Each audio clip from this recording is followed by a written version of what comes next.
DV, it's kind of interesting the predicament we in.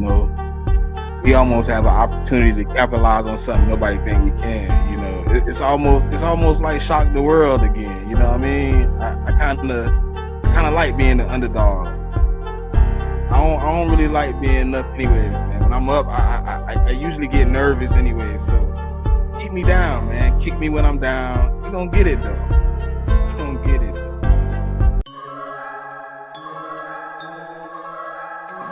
But to tell me I came out with DeAndre Swift over Bijan, where Jordan Davis could, still play the same.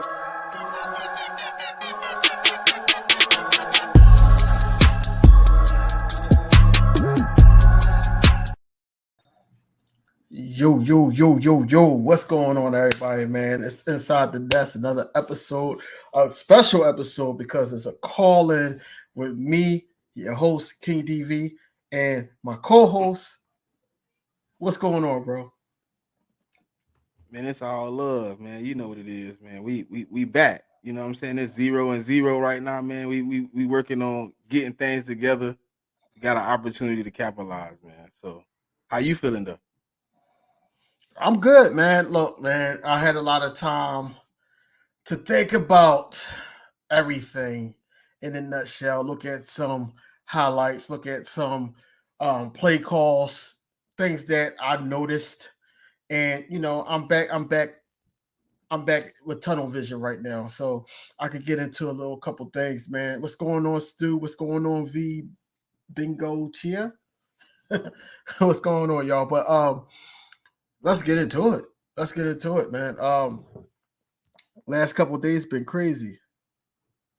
Man.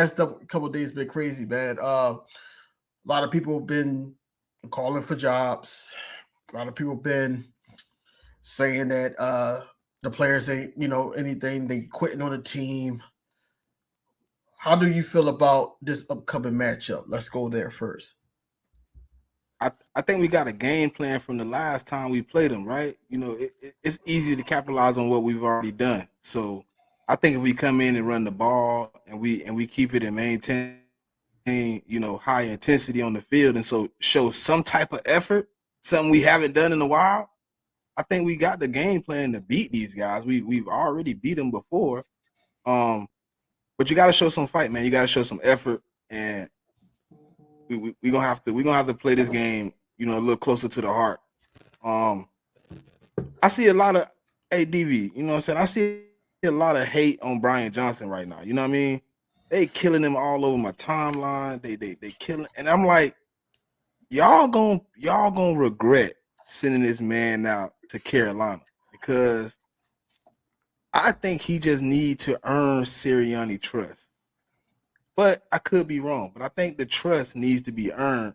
And right now, being a new guy, not really being able to, confidently tell a man you know how to do your job, it's a little harder to do. But what you think about the game though?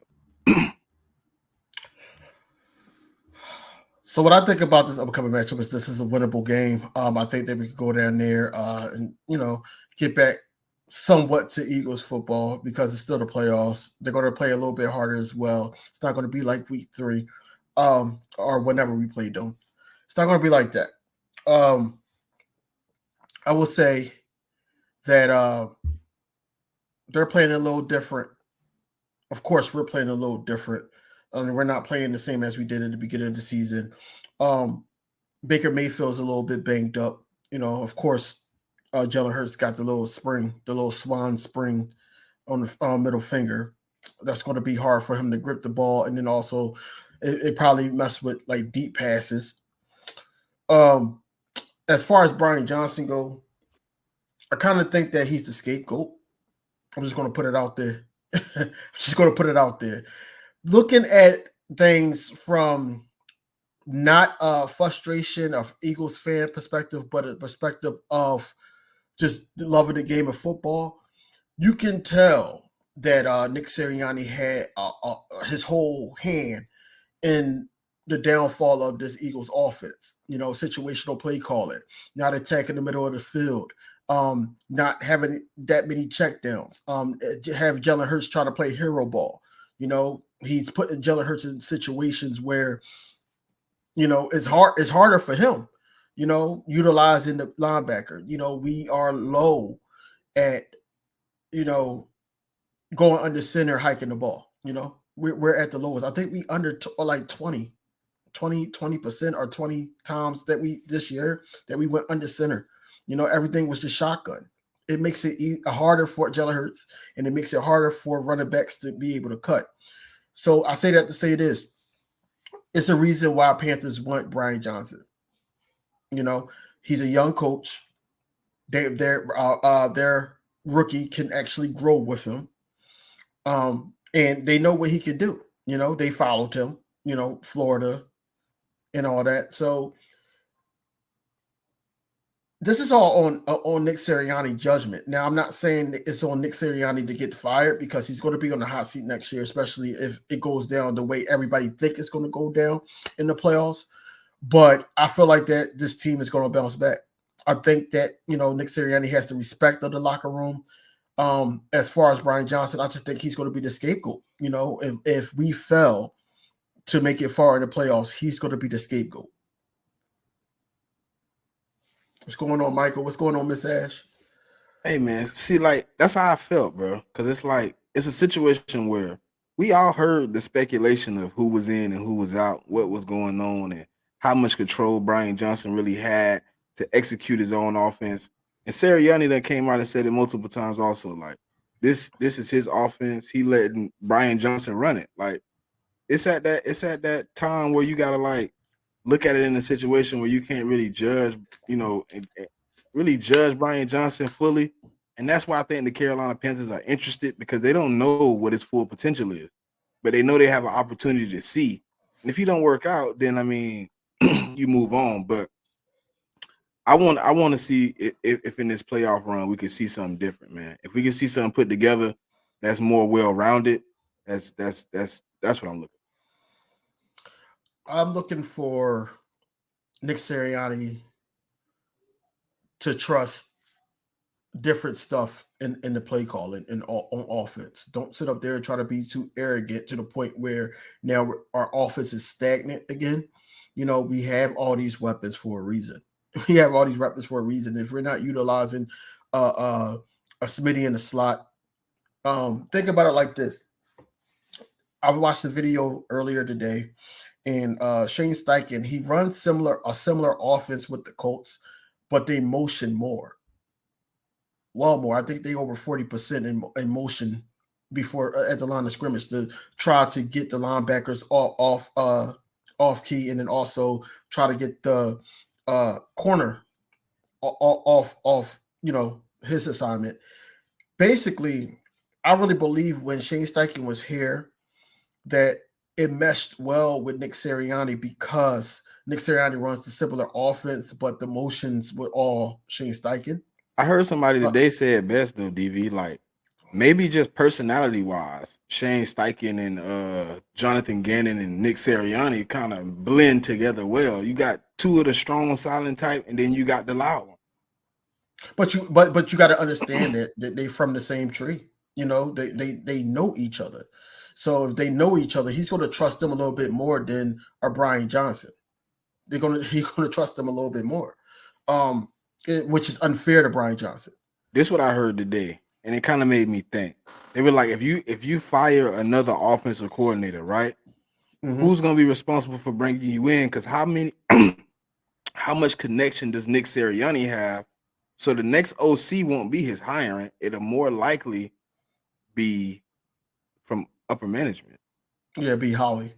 It'll be Howie. Do you want that? I mean, because that's going. Do you think that ends up in another situation like this? Because Brian Johnson was a Howie hire. Right, within. And I feel like that I feel like that's on. It's going to be that conversation with Nick Sirianni, Howie, and Jeff Lurie, if he's in the mix, to try to see what to do at that point. Try to also see if, you know, however it goes down in the playoffs, what Brian Johnson is going to do, if he's going to take that interview, whatever he chooses to do, man, his endeavors. But what crazy thing I heard on the radio on my way home was that Jalen Hurts is going to be pissed off because Brian Johnson left. I don't think that. I just because if anything, if that was the case, then he had a lot of opportunities to be coached by Brian That'll be Johnson. Jalen Hurts' fourth coordinator. Yeah, yeah. Nick Sirianni. Well, Doug Peterson and them would be the first one. So they really be his fifth. Because Doug Peterson, then it would be Nick Sirianni and his crew, and then Shane Steichen. So Nick Sirianni, Shane Steichen, Brian Johnson, and then a new dude. So we've been went through 4 coordinators since he's been a starter, 5 in his career in the NFL. Yeah, that's not good, especially for a quarterback that's still growing. That's not good at all. And then it's going to fall on him because now a lot of people are saying, Jalen Hurts regressed. Jalen Hurts had a bad season, which he did with the turnovers, but the numbers are still there. The numbers are still there from last year. But like I said, it's offensive play calling. It's the confliction in that. It's always been a confliction all year.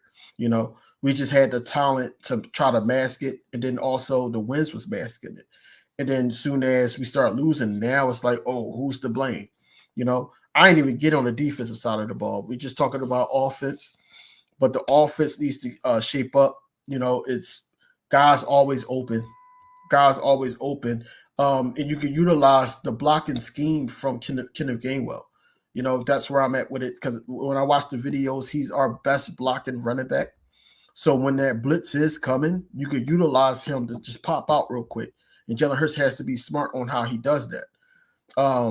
Or utilize the middle of the field. We don't attack the middle of the field. We don't attack the middle of the field, and we allow opposing teams to attack the middle of the field. So what do we have against the middle of the field as a unit? Because it's just crazy to see. I know what I am looking for this week, DB. Dallas, Goddard. If they're going to blitz, Goddard should be open in the middle of the field all day, every day. He should probably been the most open person last week also.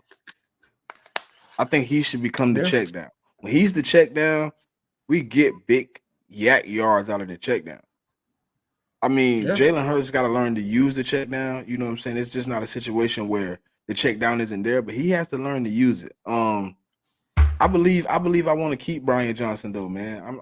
I'm not in the realm of just steady change, man. I'm not with that change in hand stuff. You got to get a man the opportunity to grow, and I think Sirianni got to step down and give him an opportunity to lead. Shakita, what's happening? There we go. There she go. She been missing in action, man. Hey, Shakita, look, I got a new channel. Please subscribe to my channel. My new channel is King DB Sports.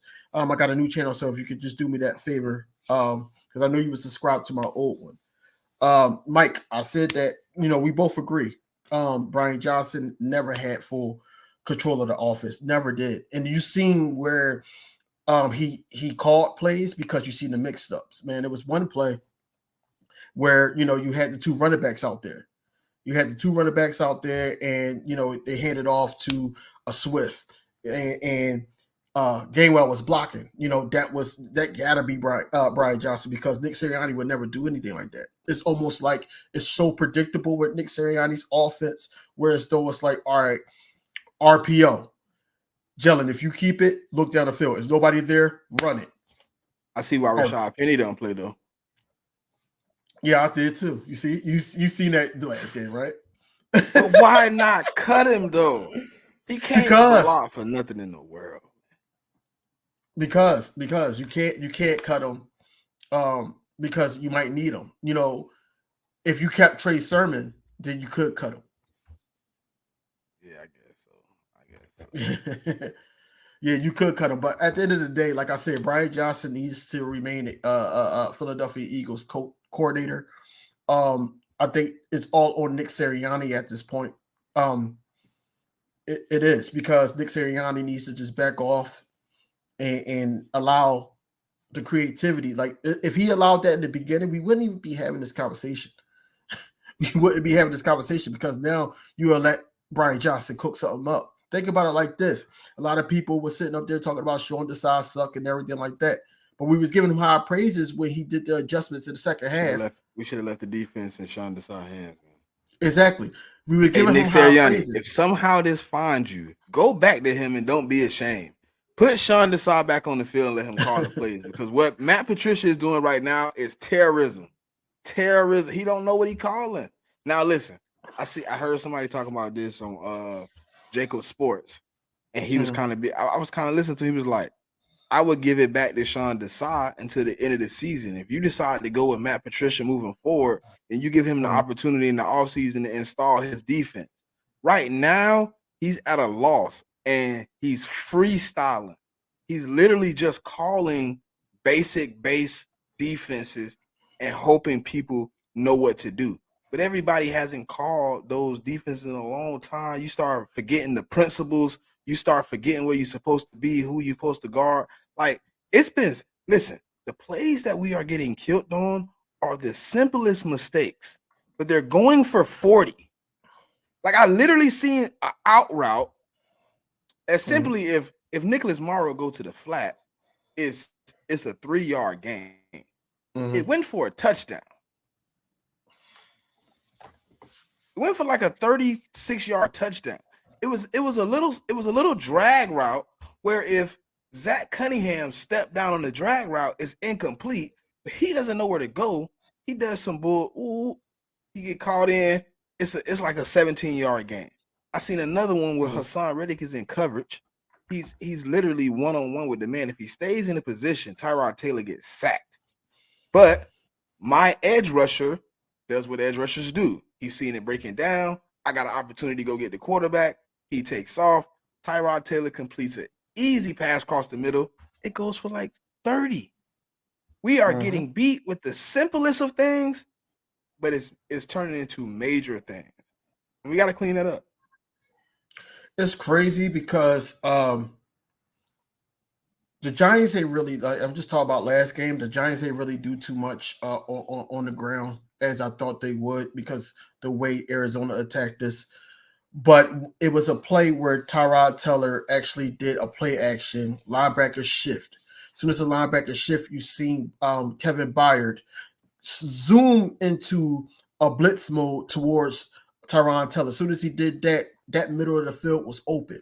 He threw it right there and he caught it. He caught it right against the blitz. And I'm sitting here like, yo, you've been in this league how long, Matt Patricia? And there's no way, there's no reason for you not to know that that was going to happen. And then with the weak tackles in the back, bro. he is. He not able to call the defense he's comfortable with, so he just freestyle. The fact that man just got on the mic today and said, hey, we still learning and still growing. Yo, we in the playoffs right now, bro. Like, learning and still growing is week 3. Technically speaking, he's only in week 4, right? 5? He been here all season, bro. It don't mean nothing. It's not his defense. He wasn't. Listen, he's not a Vic Fangio guy. He hasn't called a Vic Fangio defense. The defense he called in New England is 100% different than what he's calling right now. He has no comfortability in his defense, and he should not be calling the plays. They should have let Sean Desai continue to call the plays because it's a playbook he understands. But that was Nick Sirianni's choice to get Sean Desai back up in the and have Matt Patricia down. That was his choice. Who? That was Nick Sirianni's choice. He said it on the press conference. Nick Sirianni didn't make no call. Nick Sirianni didn't make no call. He said it. Howie and Jeffrey Lurie made that call. It could have been them, but he said it was him. Feel it. It felt like it was them. It was like, hey man, hey, we done with that. Man, get somebody that know how to call a defense down on the field. That's what it felt like. No. So I felt like it was crazy. Howie that brought Matt Patricia in here in the first place. But see that, and that's the whole thing that everybody's saying. You know, I heard it on the radio. They were saying, do you think that Sean Desai was already on a short leash because they put in Matt Patricia? No. Why not? I think it was a just in case situation, but I think he had a fair chance. But I think they jumped the gun when it looked the worst. But it's looked worse now since you jumped the gun. It's not even it's nowhere comparable to what it was. You know what I mean? At least I could count on the second half at least being decent. I can't even count on that now. It just looks like one complete mush of bull jump. It does, and that's just due to player effort. Is the player's effort on it, not tackling. I seen a tackle. I was just distraught by it. Bradley Roby, and it went in. I see. Yo, I see. that shoulder joint that he did, said- like, right? I said, what? Man, if you don't tackle this dude, like, bro, I was so pissed off at that video. I said, yo, they're not even trying for these coaches. But Roby never, bruh. Listen, that's one of Roby downfalls though. Right. That's why he got kicked off the Saints. That's why he a free agent. That's why all the teams letting him go because he can't tackle. And I said that I was like, man, look, if they can protect him and keep him in coverage, he a decent corner. But if they make him tackle, you can have some problems. And we seeing the problems when you doing stuff like this to tackle people. Is that was weird. It was weird because he bounced right off of him. I'm like, yo, you could have stopped him. And this is what happened in the 49ers game. Exactly what happened. And I'm with Darius Slay. He basically said, hey, we let Sean Desai down. We cost that man his job. And I agree. Because all year before that, second half, we adjust. We hold teams to single digit score. And then we win the ball game. We didn't have this problem that we have once they made that switch. We don't have that problem. And we got worse on defense. We got worse.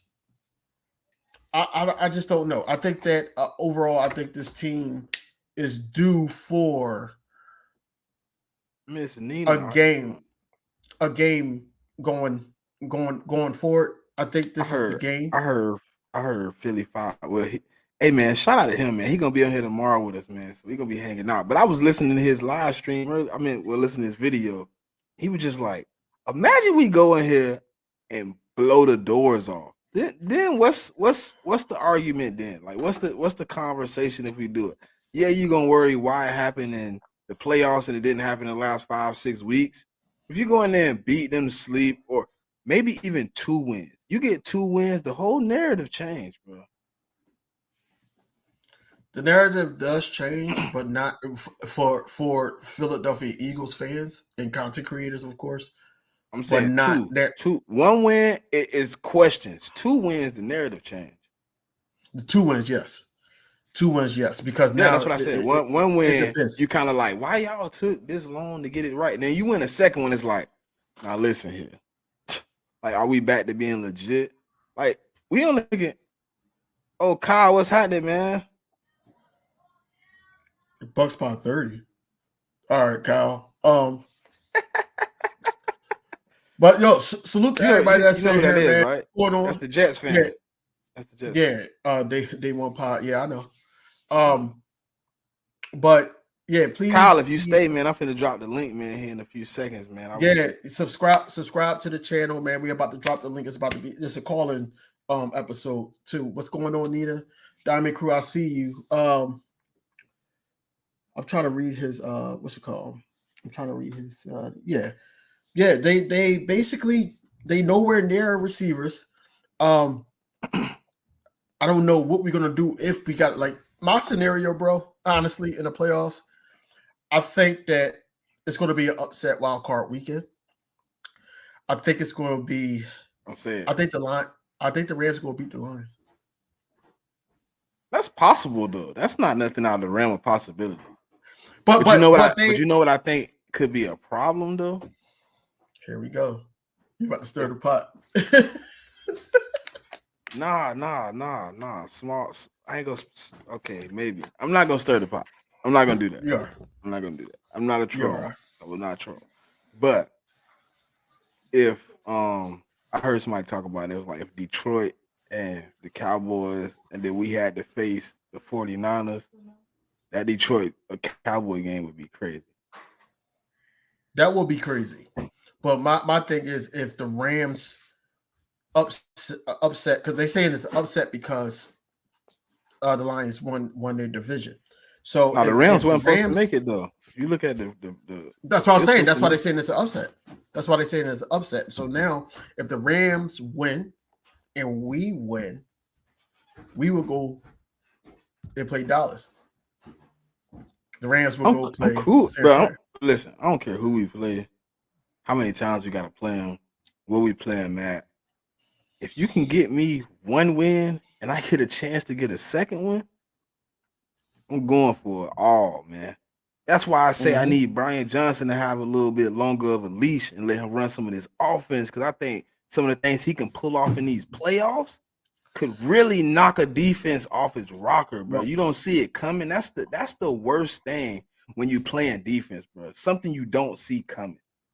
But bro, you prepare for one thing and then get hit with another one.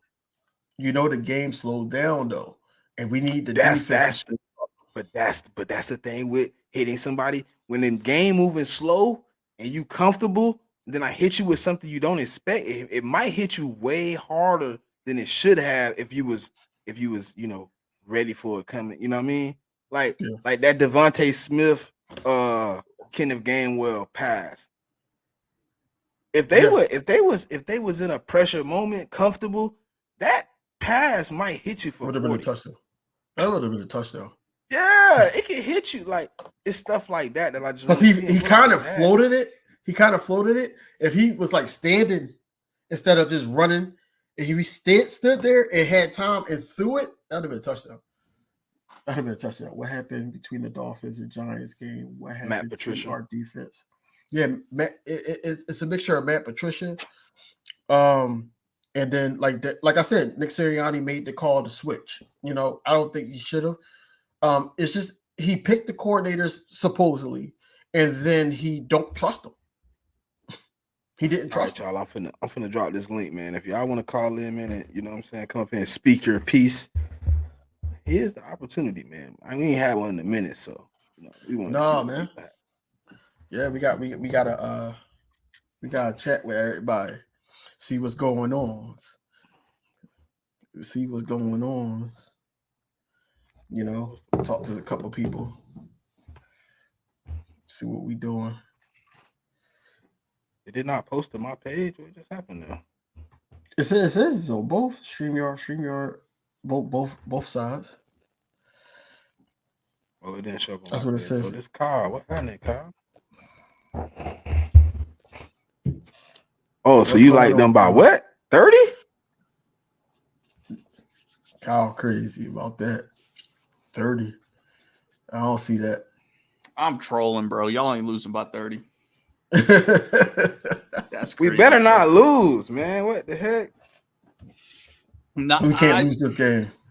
If we lose this game, how we talking now, it's going to be completely different. If we lose this game. Oh yeah. I told you backstage how I would feel if we go out here and blow this one. Y'all, man. I just What's think up, y'all Kyle? How you feel about your disappointment of a season, brother? You want to come up here and talk about my team? Damn. I mean, and you got played. Hold on. Not only did your season become disappointment, you got used as a tool, as a show, as a puppet. He just kept saying, "Oh yeah, I'm coming back. Oh yeah, I'm coming back." And then at the end, right when everybody was like, "He's coming back," he was like, "I ain't coming back." I mean, I'll defend Rodgers a little bit, as much as I don't want to. Like, our season was wrapped 4 plays in. Everybody knows that. We weren't winning with Zach Wilson, with any of the quarterbacks on the roster. Even if we brought in a guy like Josh Dobbs, I didn't think we was winning regardless. I didn't think we had enough in the receiver room. We needed a quarterback that could work that system well. And Rodgers was the only one to do it. And he strung us along, but at the same time, I wouldn't have played after we were eliminated anyways. So if we were still alive after that game, I think it was week 14 we were eliminated, he probably would have played, to be honest. I mean, if we had a chance to go in, we had tough games after that too. Like Zach Wilson wasn't pulling out wins after that. Like, I think he would have played. If I heard we y'all would've getting been- Jimmy G. Y'all crazy. That'd be crazy. Y'all crazy for that. No, I don't want it's, Jimmy. it's a Y'all, real I ain't thing, say bro. it. I ain't say nothing. No, it's a real thing. They looking for Jimmy G as a backup because they don't believe Zach Wilson, if Aaron Rodgers is to go down again, can hold the ship. I don't think Jimmy G is much of an upgrade, though, to be honest. Jimmy G's a big upgrade over Zach Wilson. Yeah, but I Zach don't Wilson. think Yes, it is. we ain't. Yes, it is. Yeah, bro. I seen him on the Raiders this year, bro. The man can't even throw a 40-yard pass. At least Zach Wilson was dotting up. He might have confidence issues, but he's better than Jimmy G. I would listen right now. It came down to it, and the Eagles needed the backup. I am going to sign Zach Wilson over Jimmy G. Jimmy G is a turnover game manager. I don't need a turnover game manager. What I need Zach Wilson to do is not make dumb plays and use his legs. What he did for like 6 weeks before they tried to give him too much confidence. Let's be real. I watched the tapes. Y'all know how thorough I am.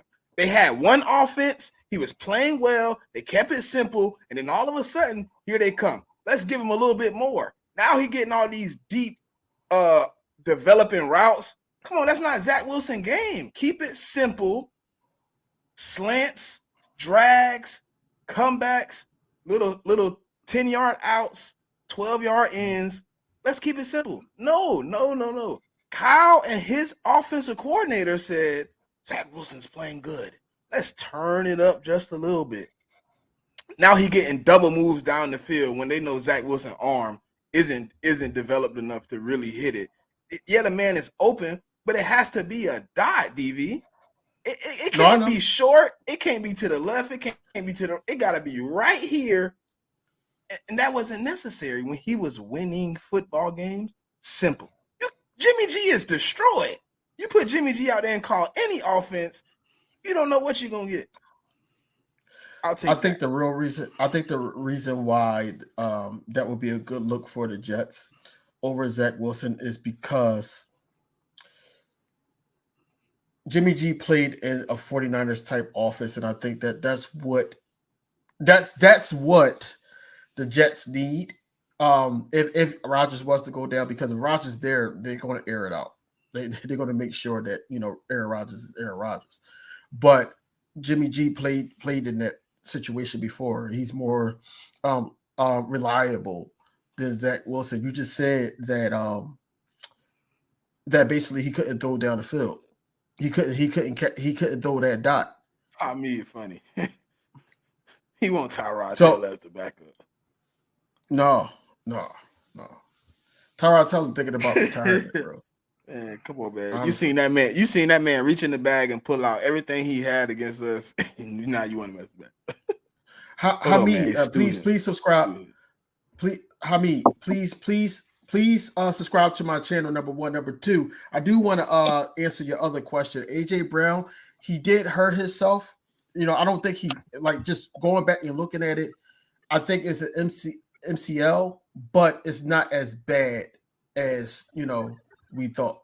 I don't think that faked injury. He faked it. Faked injury. I don't think he faked it. He didn't fake it. He didn't fake it, bro. Bro, he didn't fake it. He didn't fake it, bro. Fake injury. Fake. No, they did. No, they actually. Bro, they actually announced that it was just a regular knee sprain. Yeah, that's what I'm saying. It's a knee sprain. It was an MCL. Man, listen, how that man walked to that door. Fake. Yo, y'all gonna just run. I'm trolling, but I mean, it felt like it, bro. It felt like he looked at the injury report and said, "Hold on, what? It's just me and Jalen." Hey, Jalen. Nah. Hey, look. That's not what it's over with. This ain't gonna work. I'm going to the locker room, cuz you on your own, brother. What about somebody going to play? But we don't know anything yet until possibly tomorrow. Tomorrow will probably be the day, because that's where it start. We probably either have a walkthrough or we have the practice, but we'll know everything by tomorrow, where everything is at. Right, Random. That's exactly what he said. I'm gonna go ahead and head out. I'm gonna head out. got up out of there. That's not what happened, let that bro. boy That's not slump. what happened, bro. That's not what happened, man. They sat up there. Listen, That's my estimation of what happened. bro. That's how you interpret it. Bro, look, I really believe that he did get hurt and they didn't want to chance it. Okay. I mean, if you think about it, most coaches would do that though. If he get nicked up, and it's So the why last, not you take? already in the Okay, postseason. look, hold on, Stu. Once you lose Jalen, once you lose I don't think they AJ, should. you I don't been think like, any. I'm, Look, damn you that, should have took Jalen. damn that. Jalen I should don't be think gone neither one right of after them should have that. been on the damn field at all. No, Exactly. I mean, listen. Unless you were putting out full effort, Neither and one you of was them. fully healthy. Neither one of them should have stepped on the field. But once No. you lost Swift, once you lost Smitty, that should have been the end of the starters plan right there. Once you lost AJ, None of them should have stepped on the damn field. Every one of them should have been over there in their street clothes on the sidelines in sweatsuits. They're talking to coaching up the young bucks. That's what Sunday should have been. They should have had Tanner McKee out there. I don't troll. I don't think of AJ like that. I don't think AJ would ever fake an injury. I'm just bullshit. I'm just talking a little. No, I think. I don't think he would fake Brown one. hurt. I think AJ Brown really got hurt, and it just looks away because he fumbled. If he didn't fumble, he caught the ball. I'm gonna say this: I don't think he got TV. I don't think he got as hurt as bad as people may think he did. But I think as soon as he went down, and they were like, "It's a little tense" or whatever. We done. He done for the day. We ain't taking no chances. He probably was like, "Man, I could go back out there, man. It's straight." They're like, "Nah, it's a wrap. Sit him down. It's a wrap. I know you can go back out there. Sit your punk ass down. You're over here for the duration of the evening. For the duration of the afternoon. That's tell to sit down. I need to ask y'all a question. I was just gonna do the same. I was gonna do the same thing. You go first then. I go after you. Okay. So you go first. No, I am. What do you think this offense should do against the blitz? I'll start there. Well, I'm gonna go ahead and say this because I heard what you were saying earlier, Smitty, about how literally, like how that one person you're talking about, we ain't never got nothing. If you look at that one play, there was one play where the blitz, where the slot corner, or I can't remember the slot corner or the safety, where he showed that he was coming. Jalen paused for a second, looked over, made some pointing and everything. He made a hand signal over to the side where the guy was coming from. You look over there, it was AJ, it was Dallas, and I want to say Quez. Either Quez was, the closest one to the inside was Goddard, then it was Quez, and then AJ. Either Quez or Goddard, he's guarding you. So you gotta know immediately as a receiver, with no matter which one of y'all it is, my guy's leaving me on a blitz. So I gotta turn and make myself available for my quarterback as a target as soon as possible. You want to quickly go kill all that blitz, wherever that blitz is coming from, throw the ball right where he came from. Hey, Stu, you want to know the biggest problem on the blitz? Go back and watch any play on the blitz. Nobody made themselves available at all. I'm with you. That's what I'm saying. Nobody turned around. Yeah. Nobody's looking. Nobody makes themselves available. But see, that's another thing, though. That's why I say that is a coaching point. Because sometimes coaches got to be able to say, hey, look, if your guy is coming on the blitz, you got to make yourself available. He's got to make that point, not only to the receiver or the tight ends or the running back, but that's got to be a coaching point for the quarterback too. You got to say, if you see that blitz coming, throw the ball right where he just came from. Because there's either somebody's got to come down and fill in, and they're late filling in, or he's down there to fill in. That means there's a spot up the seam or over the middle that's wide open. Mm-hmm. You got to know that. That's coaching. Those are coaching points. Exactly. Those are the coaching points. That tells me This is literally what we are seeing this season on both sides of the ball is coaching malpractice. Mm-hmm. Like I can't literally sit there when Emmanuel Acho points out literally why you got your best pass rusher who has had 10 plus sacks for the last 4 seasons. There's only one other player that's done that other than Hassan Reddick, and that's Myles Garrett. If you got that guy, why is he dropping back in coverage in the first place? He ain't supposed to be back there. Him or Josh Sweat, they should not be dropping in coverage. There was never a time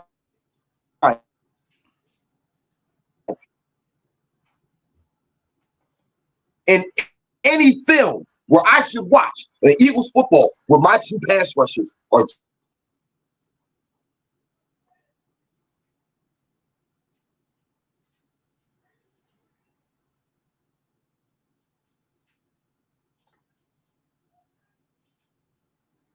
Am I tripping? That's it. Yeah, no, you ain't tripping. You ain't tripping. You ain't tripping. But yeah, I'm like, did he freeze or am I tripping?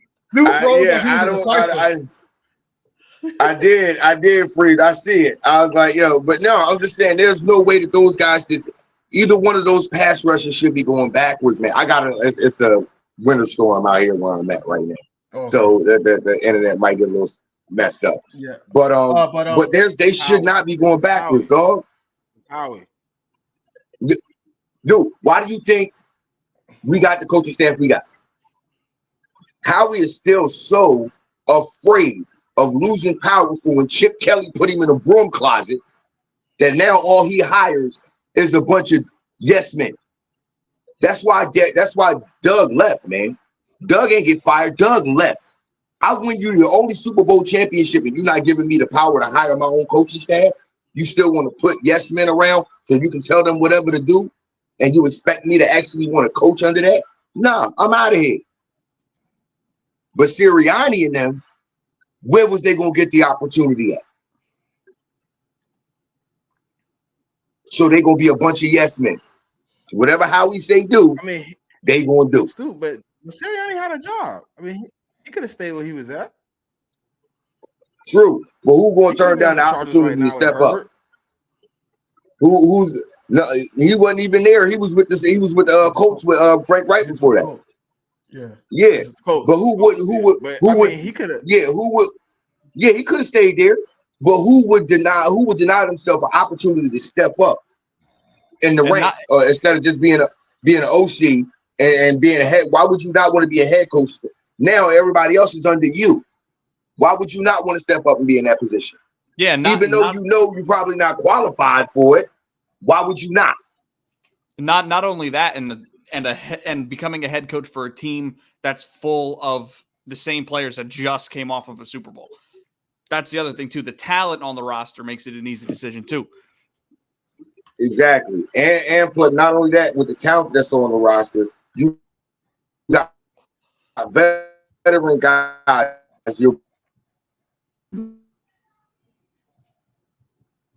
There you go. Yeah, like keep freezing, but like you bringing in young guys that those veteran guys can bring along. And I that's why I say once I seen it happen, I stopped for a second. But yeah, you bringing in those young guys that the older guys that's already got the experience can bring along and set the step. If you got vet guys that you know that's going to be helping you bring the younger guys along while you here, of course you're going to take that step up. You're going to take that promotion. You're not just going to say, no, I'd rather stay here. Like Smitty, come on. If you got offered to be vice president or president, which one? Mm-hmm. Probably taking president, obviously. I ain't gonna. He look like the best battle rapper right now. He look like the best battle rapper right now. Well, he going crazy.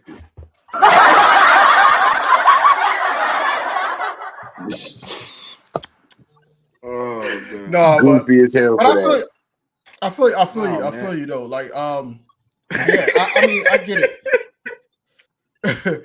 I get it, but at the same time, man, I think Nick Sirianni is a good motivator.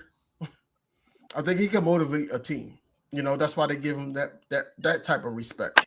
as far as coaching the offense, we see what he did the first year with us. You see what he's doing now. You know, like I said, they're going to use Brian Johnson as a scapegoat, and because Brian Johnson don't really have the full, you know, control of this offense. He never did since week 1. He did. But when it worked, when it worked though, nobody wasn't saying anything. But now, since we're going through this slump, now everybody's saying stuff. No, not you. I'm talking about, you know, I'm talking about, you know, Eagles fans and everything. Oh, we 10-1. No, stop complaining. You know, Birds of Broad Street here and all that. No, we 10-1. We gotta stop being negative. Yeah, but Jigga, they didn't quit on Sirianni. They quit on them coordinators, bro. They quit on Matt Patricia and Brian Johnson. Even though Brian Johnson might not have control, he should be stepping up. They tired of that too. Like, hey, look, if you're gonna be here, you gonna have to grow and be an Eagle, man. You can't just be on the sideline looking at Sirianni call things that you got to step up. You got to sometimes grow your pair and just be like, hey, bro, I got this. Chill. Sit back and chill. I got it. I like who's controlling.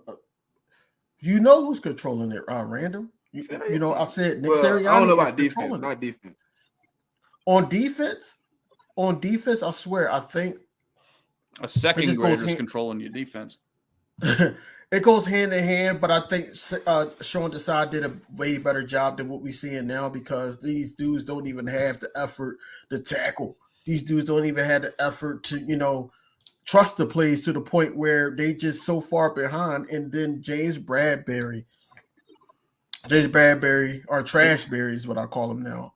He needs to, you know, not be on the field. Honestly, he don't need to be on the field. Like, he's getting beat in the slot. He's getting beat by everybody. Anybody knows to target this man. They've been targeting him. Oh, we're down. We need a touchdown. Target that side. The side when he's on that side with Reed Blankenship, because Reed Blankenship is not that great in coverage, and he's just a tackler. Hey, attack that side. And that's what they've been doing.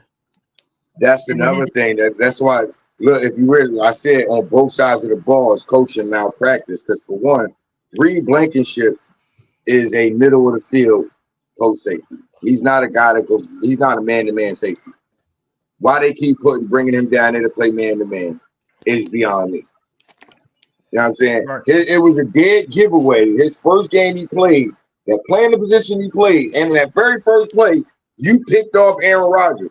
Obviously, what you were doing in that play is what suits you best. We got him doing everything else. This coaching staff does not play to our players' strength. Like, here's the funny thing, and you can ask Eagles Uncut, and then I said this too. Why did we just had one great good one good outing from Julio Jones, right? We could have been doing that all year with him. We could have been using Julio down in the red zone like that all season long. I'm not saying we could have been using the whole stretch of the field, but down in the red hybrid from like in the 30 in, what do you think you're supposed to? What do you think you do with a Julio Jones? You throw the ball in the red, you throw him a 50-50 ball in the end zone. That's what he does. 6'4", 6'5", 2 something going up. Well, who jumping with him as a DB? That's what you're supposed to do. But we just wait until now to do that? Like, come on. That didn't make no sense. We just waited until the Cardinals game to do that? For the first time? Hey, I remember early in the year we used him once for one touchdown against the Commanders, throwing the ball up 50-50 high. Hey, Stu, think about it like this, right? In the beginning of the season, we sucked in the red zone, correct?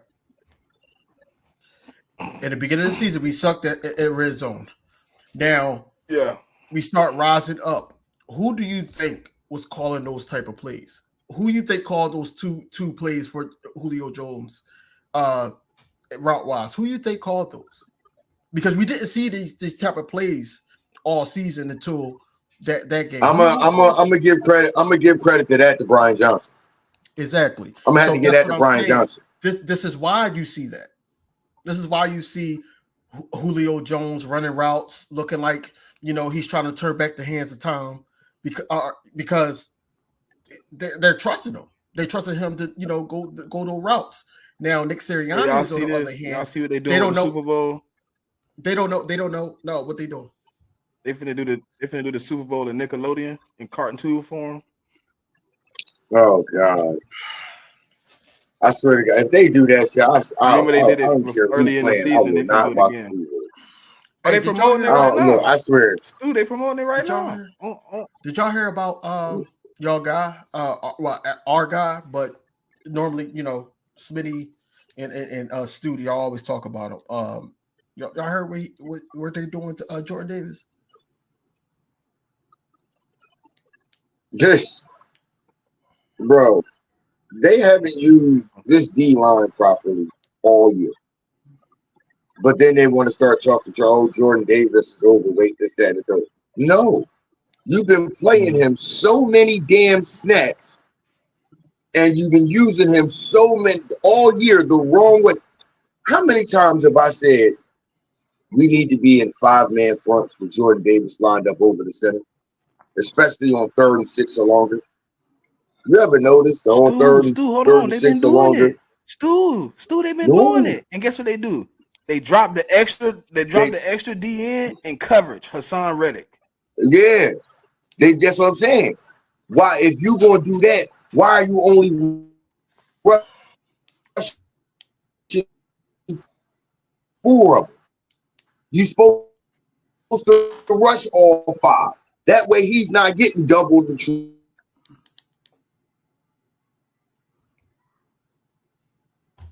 Man.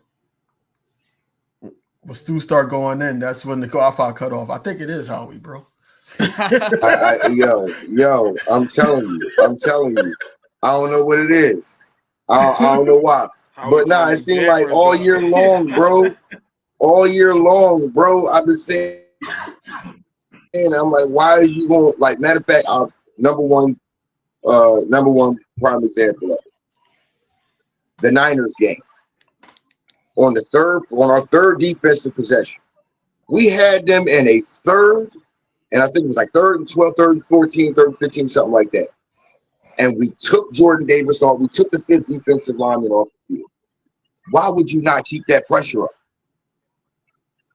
Why would you not keep that pressure up? You already seen right there when you had that pressure on Purdy. He was in a.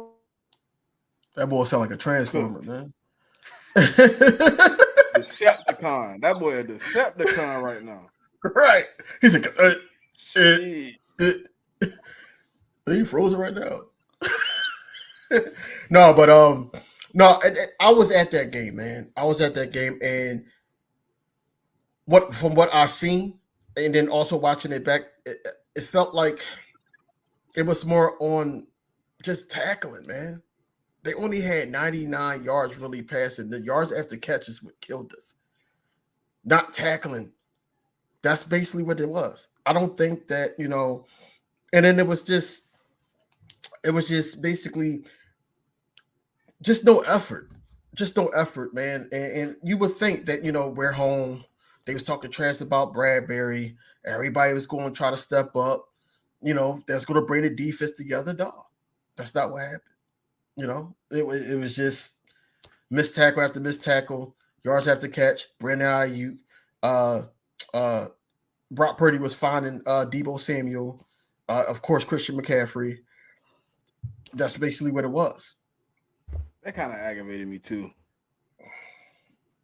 They were just letting them do whatever they wanted to, man. No effort, no fight, no resistance. Was there? Nothing. You watched it on TV. I was. Where was I supposed to be though? No, listen, hear me out. So imagine how I would have felt inside the stadium if I felt that bad at home. I was right next to a 49ers fan. I wanted to choke him. You might would have had to bomb me out, bro, if I'd have been at that game, bro. I probably would have went to jail, bro. No lie. Stu guys get off a dollar. Now he said they got some. What he said they got some work going on by his house or something. No, he said No, there's it's storm. It was a storm. It was a storm. Mm-hmm. Yeah, bro. Oh, you trying to come back? He switched phones. He said. Yeah, I had to switch phones. My other phone, the signal stay weak when it's storm like this. 2 phones. Okay. Oh yeah, I had to switch up. I had to switch over. Got you, bro. Yeah, but yeah, man. Like, I don't trust this. I don't trust this coaching staff with our roster. Period. Like this Answer game that coming question up. Ash just asked. Hold on. We move too fast. Answer Ash. That's what I want to know. First things first. If I'm gonna talk about the Eagles fans, I think the Eagles fans would be excited. I think the Eagles fans, well, half would be excited, half would be like, we don't got no chance in hell, because they remember what they did to us at home, and we're gonna go to California and play them and on a turf. I really believe that it's going to be a difference of 2 teams. I think that the effort's going to be there if we play San Fran again. Now, I don't know. It's going to be a close game, but I don't know who's going to come out victorious, but I think we're going to see a way better Eagles team than we seen that first game. The tackling is going to be there regardless of who's on the field. I think, we already know how big that game is going to be. How San Fran's going to feel? San Fran's going to think they got this in the bag. That's how they're going to feel because of what they did at home at what, 5 minutes away from me. So yeah, they're going to think they got this in the bag. But yeah, I think overall, man, we could play San Fran. But like I said, I'm on record saying I think the Rams is going to upset the Lions. And I think the Eagles are going to go down to Texas. That's where I'm at with it. Me personally, if we see them again, I'm personally looking forward to it, especially if we have to see them in San Francisco, because this is the scenario that I envision. Like you said, DB, Lions lose to the Rams, we go ahead and take on the Cowboys. We take out the Cowboys, San Fran take out the take out the Rams, then we go there. Now, here's the thing. This is what I envision. What I want to have happen is I want them to believe, yeah, they got us, and we whooped their ass in San Francisco the same way we whooped their ass in Philly last year in the NFC Championship game. Because, see, here's the thing about it with me. This game that they beat us 42-19, yay, cool. Did you play in the Super Bowl the very next game you played? No. So did you really get your get back? Because we beat y'all to go to the Super Bowl. Y'all only beat us just to gain another game and seed it. Okay, cool, whatever. Y'all ain't going to the Super Bowl yet. And I'm going to go ahead and say this. I still, even with everything I've seen from Brock Purdy, I don't think he's that guy. I don't think he's that guy. And that's why when everybody was all getting hot with Cam Newton on TV about how he said Brock Purdy and Dak Prescott was game managers, I'm sitting there like, where's the lie? And everybody seems to forget where Cam is actually viewing this from. Cam is saying, yeah, y'all got better numbers, better statistics and all of that. But that's because y'all had better players around y'all. Cam carried teams with less talent on his back. That's why Cam can say, Cam can literally look and say, I'm a better quarterback than y'all. Because if I had the talent around me that y'all had, I would have blew y'all stats out the water. But it was just me. And in his rookie year, Steve Smith was 32 his rookie year. Steve Smith was 32 years old, Cam Newton's rookie year. Come on, bro. And still threw for over 4,000 yards. Like, come on, bro. He took this team to the Super Bowl with his best receiver being Jericho Cotchery. Let's keep it a B. Because remember, Kelvin Benjamin got injured that year. Yeah. They had a torn ACL. He ain't played that year. So when he said that and everybody got all mad about it, I'm like, well, wait a minute. Y'all's taking personal shots at Cam. Argue the point he made. That's why I say, Brock, he's still not that dude. He just got all of those dudes around him that is that dude. Dak, he got CeeDee Lamb and Brandon Cooks who have both proven, hey, those is those dudes. And his tight end is showing up as like, hey, I'm the real deal too. So, you know what I'm saying? That's why Cam saying, I'm gonna bet these guys is game managers. These guys ain't all of that everybody putting them up there to be. So I said, I don't see Brock being that dude. And if we get to that real pressure situation where the game, like I said, if the game close and it's tight, late, you count. Brock Purdy might give you one. He might give you one.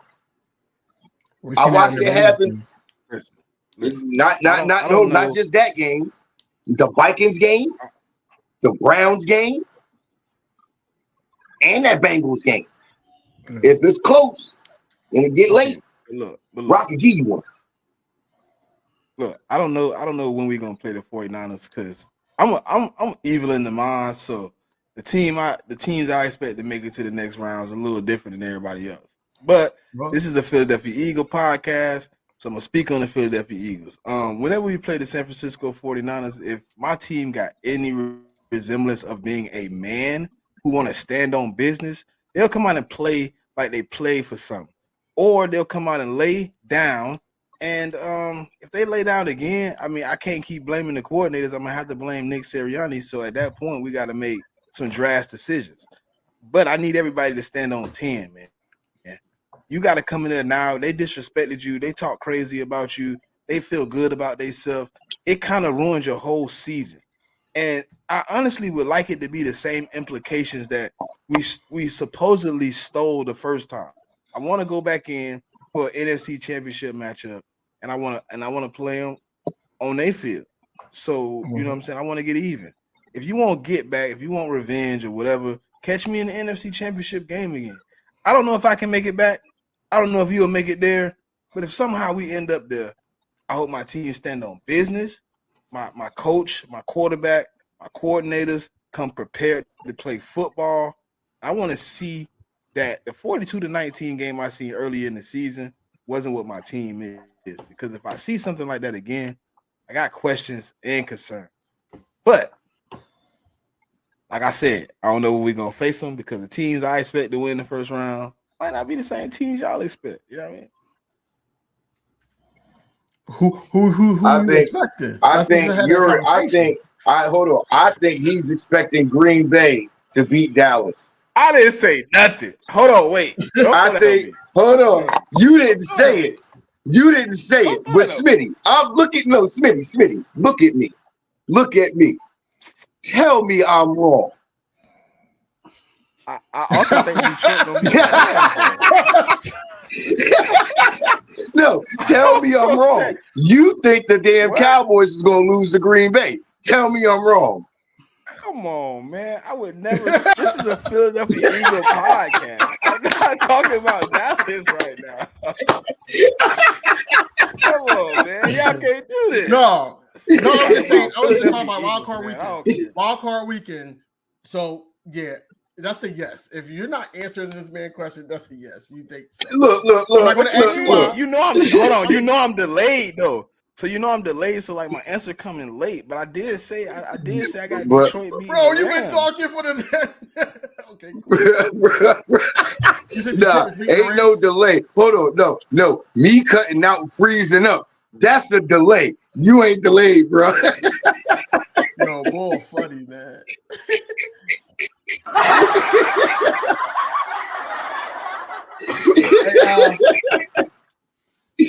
But this Tampa Bay game, what would y'all like to see this go around? That we got that offensively we found an answer for the blitz because you know Todd Bowles is fitness in the heat. And they third. He finna send that heat. Yeah, they finna send that heat. Like, seriously, I don't understand how you went to the game against the Giants, not understanding that Wink Martindale blitzed you more than damn near any coordinator in the damn league. You know he bringing heat. That's all he's doing. So quick route should have been the thing to do. And that's what we needed. I need to see that against Tampa Bay. If I can see that against Tampa Bay, I can see us winning by 2 scores. If I can see we got an answer for the blitz and we're going to make those quick throws, then I can see us winning by 2 scores. How about the best answer for for the blitz is to not allow them the opportunity to blitz. You have to earn the opportunity to blitz the quarterback. You can't be down double digits or whatever and blitz the quarterback. You can't be getting pounded with the run and keep stacking and blitzing. Run the ball. But see, that's another thing though. That is how we just like skull drug them last time, and I think they're gonna be prepared for that. So I think we got to get it to Swift in a different way. Why not use the running back screens? Do you remember what he did the week before? Hold on, what did he do the week before the Bucks? Yeah, he went off. Minnesota. He put up 170. He went off.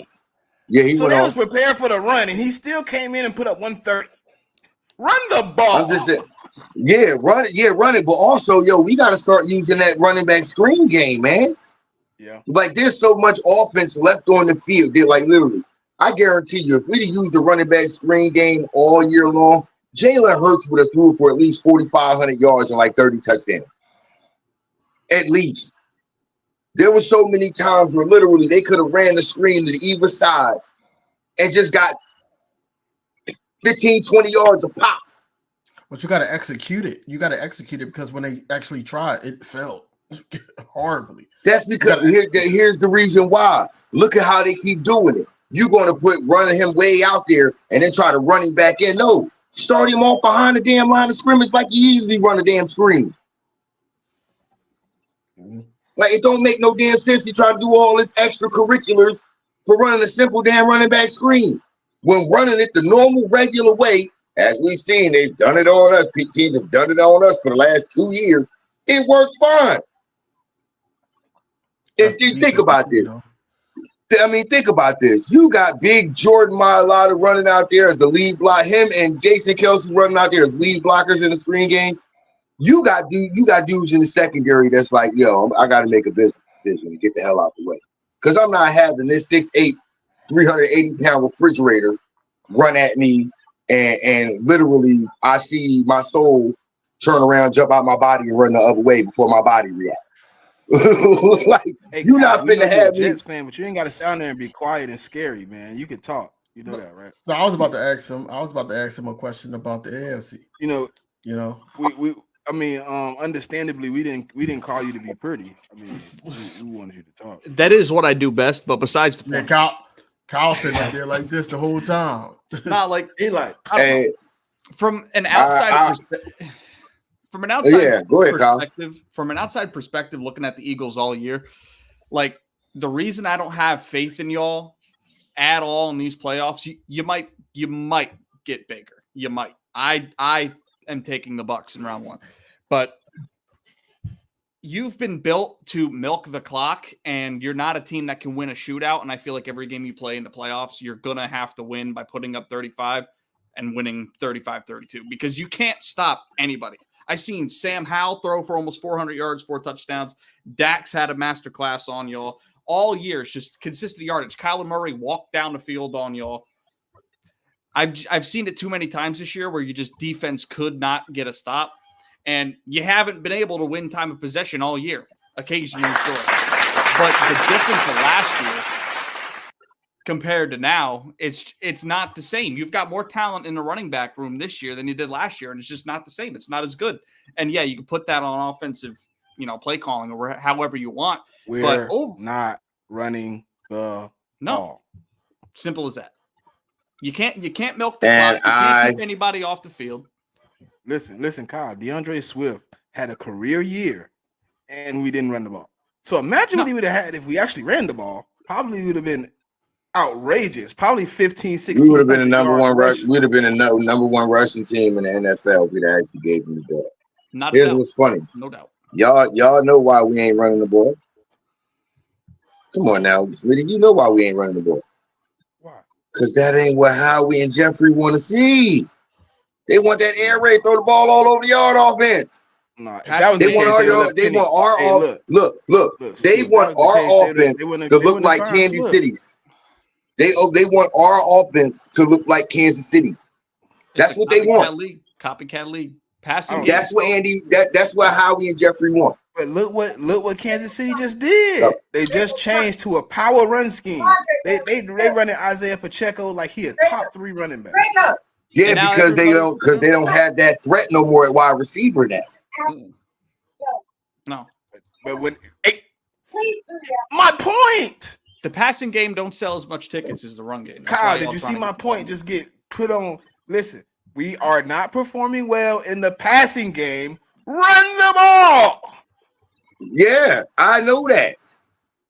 Yeah, I've said that too, but at the same time, but what did I just say? We got to use that running back screen game as well to get the ball in Swift hands. How much offensive and touchdowns did we leave on the field this year by not doing it?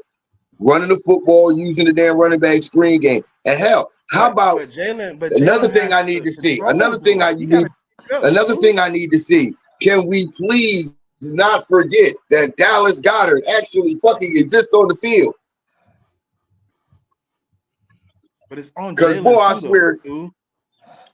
Yeah, I can't even lie. Like, I want to blame everything on the coaching staff, but he got the opportunity to know the playbook. He got the opportunity to call plays. He could change those plays up, bro. I want to It's true. I want to touch on Kyle's. True. I want to touch on Kyle's point about. I mean, yes, I agree with Kyle. Like, you know, we can't stop nobody. I'm on record basically saying, certain games you could say they luck if you outside looking in.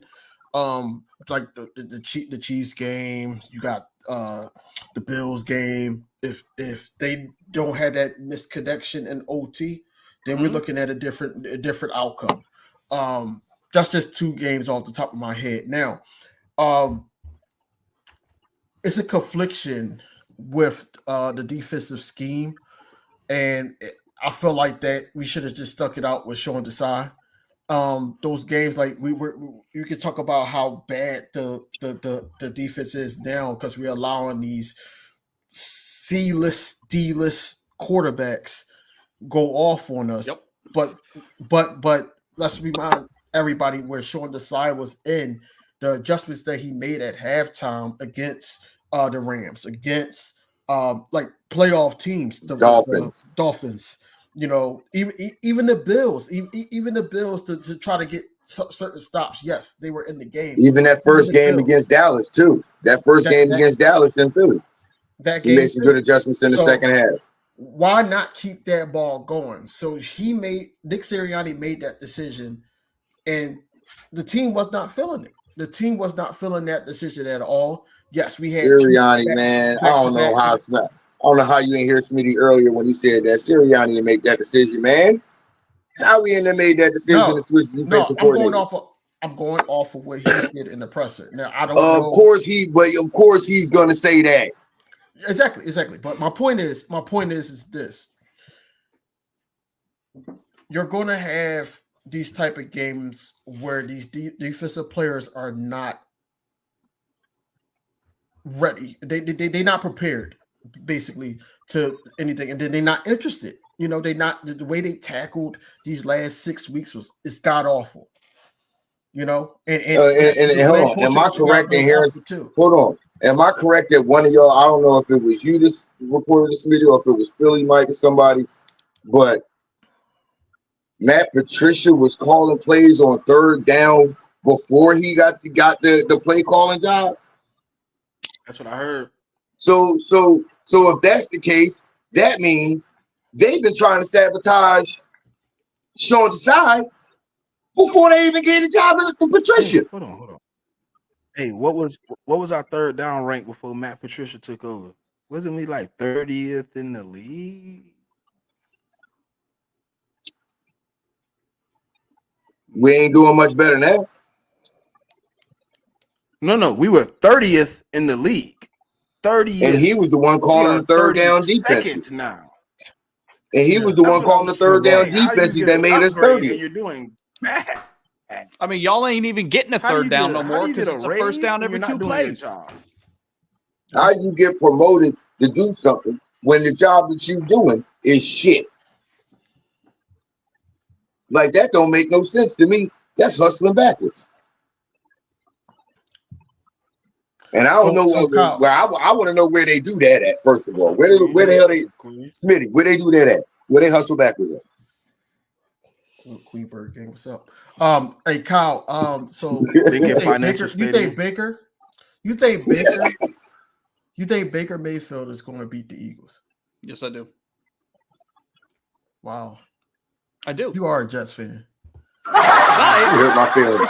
It ain't even that serious. I mean, like, the Eagles are by far the worst prepared team going into the playoffs out of anybody that's made it. They are.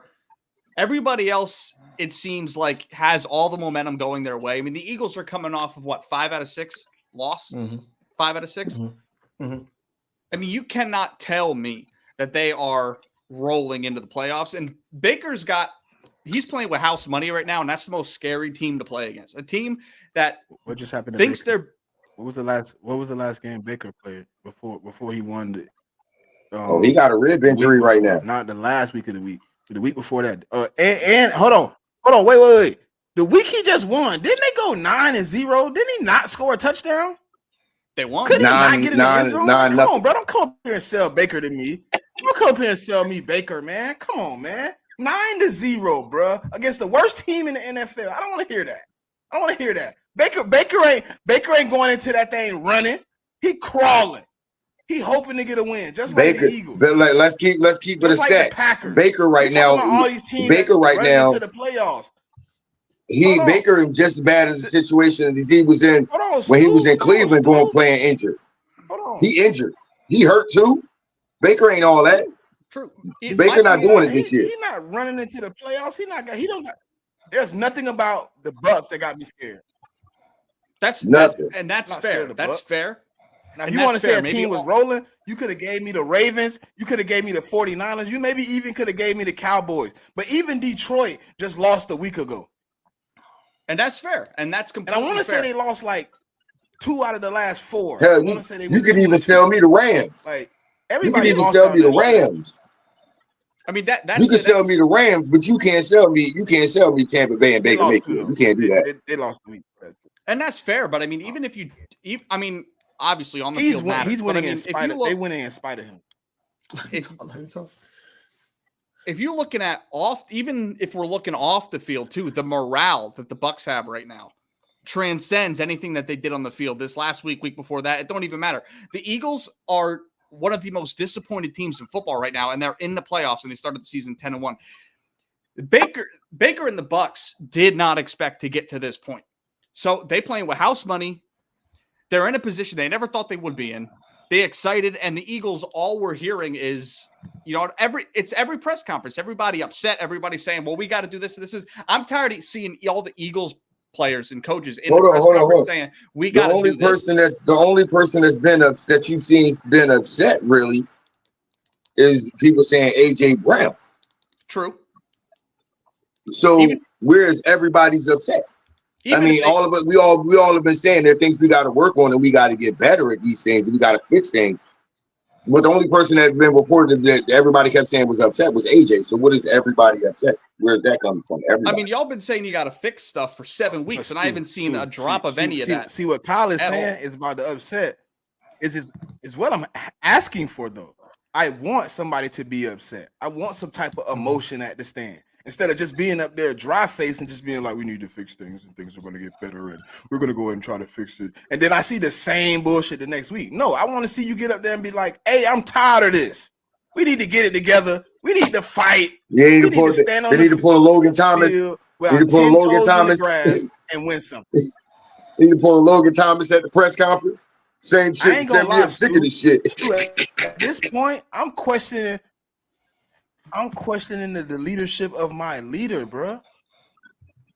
Like when it's time to go, I see Jalen Hurts sitting down by himself on the sideline, staring into the air.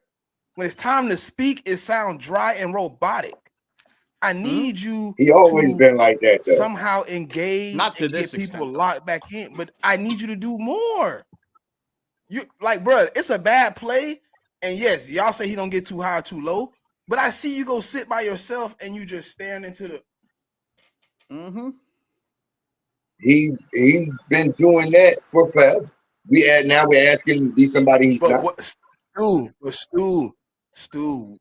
Stu, but when the ship is sinking and I look over at my leader and he's looking into the air, he's not giving me any type of encouragement, he's not doing anything to uplift the team, then I'm going to follow his lead and I'm going to do the same thing. Now I'm sitting on the sideline staring in the business. You ain't seen what's happened? Look, last year, Devontae and AJ used to have a good time together on the sideline. You notice what they've been doing this year? Sitting by themselves. If the captain of the ship jump off the boat first, the whole motherfucker coming down regardless. So what that tell y'all about Jalen then? Because if y'all notice, whenever most of the times when he doing that, who y'all see sitting right next to him trying to talk to him in his ear? Brian Johnson. And he always staring off into the distance. Brian Johnson sitting there talking, and he's just sitting there staring off. What'd that tell you? You talking, Brian, but I'm not hearing you. I mean, it's very clear to me that there's a disconnect top to bottom. If they held a players only meeting going into week 18, and then they came out and started getting blown out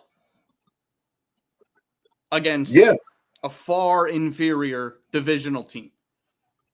It's very clear to me that it's deeper than anything that's going on the field. And that's not going to be fixed in the playoffs. If anything, that's just going to be elevated. Because we've seen this year in and year out. That's where I sit with it. That's why I that's how I feel. Come on. No, I'm trying to see what you He heard me say something he never heard me say before. He heard me say something I never said before.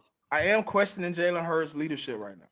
I am 100%. I need him to grab somebody, look them in the eyes, and say, "Bro, we got this. Let's get it. Let's go. Let's lock in." I hear you do all this in the locker room to hype the team up to get on the field, but when we on the field, you quiet. You're not hyping nobody. Listen, the one thing you can count on a Kevin Garnett, a Ray Lewis, a Ed Reed, Brian Dawkins, but you can count on them on the sideline. They're going to be your lifeline. You're going to look over to them, and they're going to be like, "Let's get it. I'm ready. Give me blood. Give me death, whatever. Let's get out here and let's get it." My only pushback to that, though, is when has he ever been that guy? Where, once again, I'm asking you, are we asking him to now be somebody he's every not? Sunday. He do it every Sunday. He break us down. He yelling. Well, I'm talking about when he's on the sidelines. Fuck these people up. He cussing. On the sidelines. Is he ever that person you're describing on the sidelines? Is he ever? We can't be. But when no. So I'm saying when you see him, has he ever been the guy that you're talking about on the sidelines? Have we been in this position though, Stu? Have we been in this position ever while he was on the sideline? Have the ship been sinking this bad when he was on the sideline? It's different now. Yes, when we're in a different situation, I might need you to be a different person. I might need you to step up just a little bit more. I might need you to put a little bit more weight on what you got going on. You're my leader. You all I can look to when I'm down and out. But now everybody, okay, now you stepping out and being somebody different. Now everybody looking at you like, hold on. Your wife though, dude. It's just like your wife, Stu. It's just like your wife. I hate to compare my quarterback to a woman, but it's just like your wife. When you met her and y'all was going through good things, you expected her to be herself. But when it started getting hard, it started getting tough, you looked at her to have your back. Something you might have never looked at her to do before. I'm looking at Jalen Hurts for the same thing. I'm down. I'm out. I'm not confident. I have no ability to play football right now because I'm not locked in. I need my leader to lock me back in, and he is staring at the damn away section. All right, but here's the thing about that. Now, but see, here's the comparison though. even in that scenario, when like you said, it's just like your wife. If something good with hard times, you look for her to hold you down. But I never look for her to be somebody she's not. I never asked her to step out of the realm of being who she is. That's the difference, man. You know, like I'm like that. That's where I keep saying to people, it ain't got hard enough yet, huh? For me to ask my woman to step out of being who she is, I'm gonna ask her. So I'm gonna look at my woman to step and be outside of. And you was getting evicted. You wouldn't ask her to go get money. Hold on, Stu. No. If you was getting evicted and she never worked, you wouldn't ask her to go get a job. Bars. Asking her to go in to get a job is not asking her to step out of who she is. Hold on, you said you're not gonna ask her to step out. She's never worked. She's never worked. She's been sitting at home. She's been cooking, cleaning, keeping the house clean. Now we in a position where we ain't got no money and we need to find a way in 25 days to keep our house. You gonna ask her to be different. We in a position where we got till Monday. No, hold on. No, I'm not. Until Monday, bro. I'm not asking her to do it. No, I'm not. I'm not asking her to do nothing. That's on me. That's you personally. That's on me. Want to know? Hold on. You want to know why? You want to know why I'm not asking her? Because that's on me. That's my job. I got two more points on the Jalen leadership. One, like the best leaders adapt to the situation that they're in, and Jalen Hurts does not do that whatsoever. And I have the same argument that I make with the leader of this team right behind me. Steph Curry is the exact same carbon copy type of leader as Jalen Hurts. It's the same thing every week. Are they a great leader? Sure. But when Draymond's out there punching people in the face, I don't need Steph saying I'm riding with Draymond. I need Steph to say in the post-game press conference that shit's got to change or we all out of job. So that's my first thing. And two, the biggest difference that I've seen in Jalen from last year to this year is last year it was from the heart and from the mind. And this year it feels like everything's PR driven. There's no Jalen in his press conferences anymore. It's we got to do this, we got to do that, and that's it. You know what I mean? Like we were sitting last year and we were like, damn, that's a bar over and over. Every press conference he's doing, and he can do it. We don't know what he's doing in the locker room. We have no clue. We probably never will. But at some point, you got to be the same guy in the public eye than you are in the locker room. So if he is being rah-rah and crazy and hyping the team up in the locker room, which we all think he is, I need to see that. Kyle, just go to the Philadelphia Eagles Twitter. Just go to Philadelphia Eagles Twitter and find any other pregame, every pregame. He like, we gonna go out here. Okay, but you're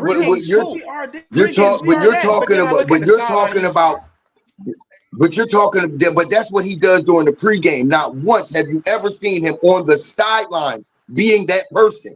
You've never seen it, Smitty. Never, not once, since he has been a Philadelphia Eagle. Not even when he was at Alabama or Oklahoma. He's never been that guy. That's cool, but then I also need him. I seen him have fun last year.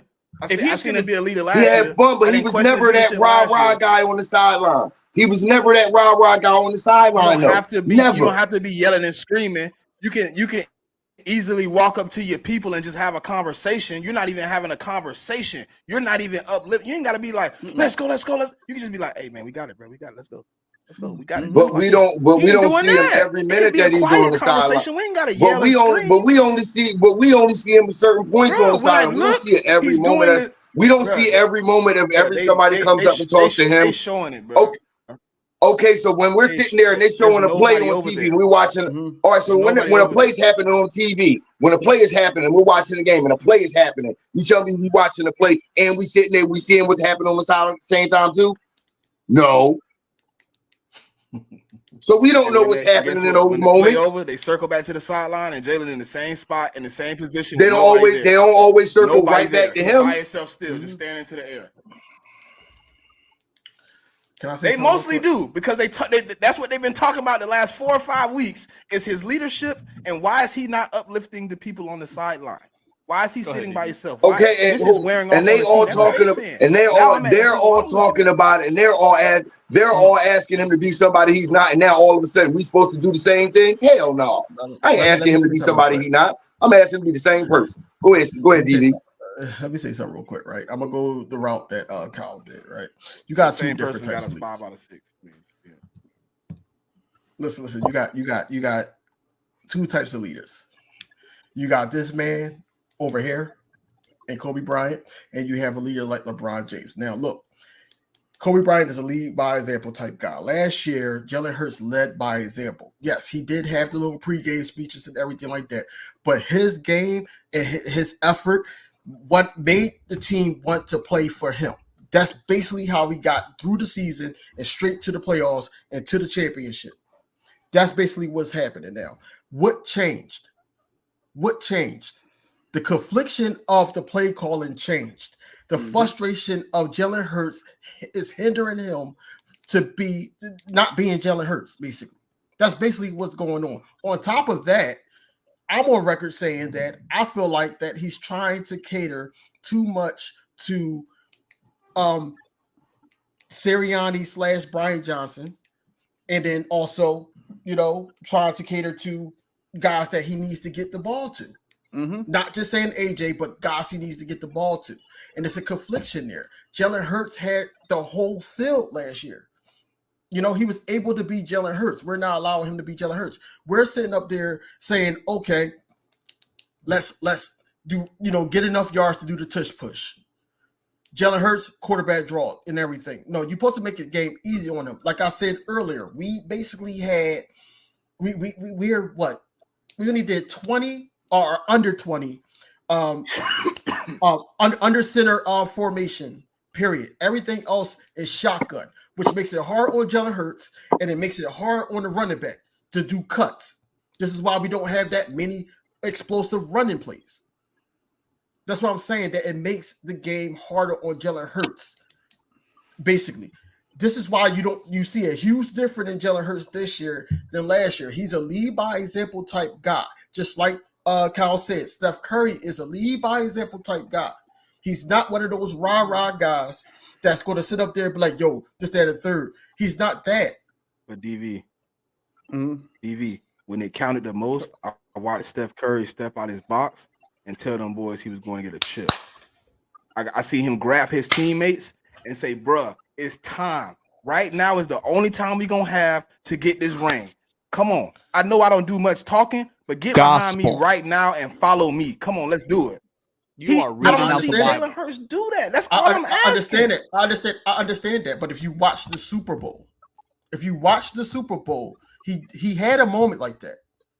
That's why I agree with Kyle when he said that, hey, they're the same type of leaders. They're the same type. But that's what I'm saying. He had them type of moments in the Super Bowl, and you see that in his play. This is why we was like, yo, that's the best performance or one of the best performances in the Super Bowl of a losing quarterback, because he was basically leading by example. But he also had those speeches like, yo, we got this. Uplifting the offense, uplifting the offensive line. They were playing for him. This is what you get. What we seeing now, the frustrations with the play calling and everything, not allowing him to beat Jalen Hurts. You're seeing that in Jalen Hurts, and it's a hindrance. Yep. Let me ask y'all a question. Now, we all are high that, Nick Sirianni is doing the play calling and everything like that. If Brian Johnson does decide to do this interview and get hired by the Panthers, do you think Jalen Hurts grows? Yes or no? No. Why? Do I think he grows? Yeah. Or do I think he leaves? No, grows to the point where he's been in these situations before and everything, depending on who we have as offensive coordinator, of course. It depends. Yeah, but that new offensive coordinator, the new play caller, has to understand, because I don't think they realized this year. They completely, basically just stripped the RPO game out of our offense and tried to make him a straight drop back passer when they should have just. No, you don't. You didn't have to have. You didn't have to strip that. Yeah. About which one? Stu, did you hear my stat I gave the other day about it? About which one? RPO. No, I didn't. RPO. We ran 280 plus last year. We only ran 86 this year. bruh. That's like I'm saying. That's what I'm saying. You can't completely just take that away. So when you said DV, they had to. No, they didn't. All they had to do was add that straight back, that drop back passing game to the RPO. You can't completely strip that away and make him a drop back passer and think automatically, oh, he's going to play better. No, you've got to take what he's already been doing and just expand it and add to it. Stu, you can't just completely strip that away. One thing, listen. I'm not saying strip it away. So you cut me off when I was trying to make my point. So basically, I'm saying they had to when he got hurt. Now, what's wrong with these coordinators and these coaches now is when stuff is working, they stick with it too much. And this is why you see less of the RPO, because when he got hurt, they weren't running it because he was doing well in the pocket. So they like, okay, we don't have to run that now. They never went back to it. I'm agreeing with you. And what I'm saying is this is the reason why they had to, because of the injury to his knee. For those couple weeks that he played through, but he was throwing dots. So it's like, oh. But the thing about it was they took that out. They started taking that out. You can see they started taking that out week 1 against the Patriots. You can see that week 1 against the Patriots. Well, the Patriots defense. Once we got up, they literally just consistently had him drop back passing instead of leaving that as a part of the game. You can see week 1 they were trying to take that away, and I'm like, wait, this ain't gonna work if you just gonna completely strip that out. He's not gonna improve and grow as a quarterback if you completely take that away. Literally, if you really think about it, why y'all think Dak Prescott played so well this year? Because they've actually added that back into his game of allowing him to move and adding that RPO into the offense. That's why Dak has played so well early in his career, his first 2 years. That's why he played so well, because he was able to move freely and stuff like that. Then now they took that away from Jalen. He's not. That's why everybody's like, oh, he's regressing. No, it's not. He's regressing. They regressed in play calling. They stripped away what made him great. They stripped away his greatest weapon, which is his ability to make the defense completely wrong every time, by just making him one-dimensional type of quarterback. Right, but if defenses know, okay, the RPO is our strength, why not mix that up with that's what I'm saying. Center and everything like that. That's exactly that's where I'm at with it. With the leadership, once the lead caught up to what we were doing, they're supposed to hit a pivot, and they never did. Here's my problem. This is the pivot they should have taken. Whatever, okay, they come out in that shotgun RPO type stuff. You get a successful positive play. Now you come back, you line up as in that same RPO style when you get to the line of scrimmage.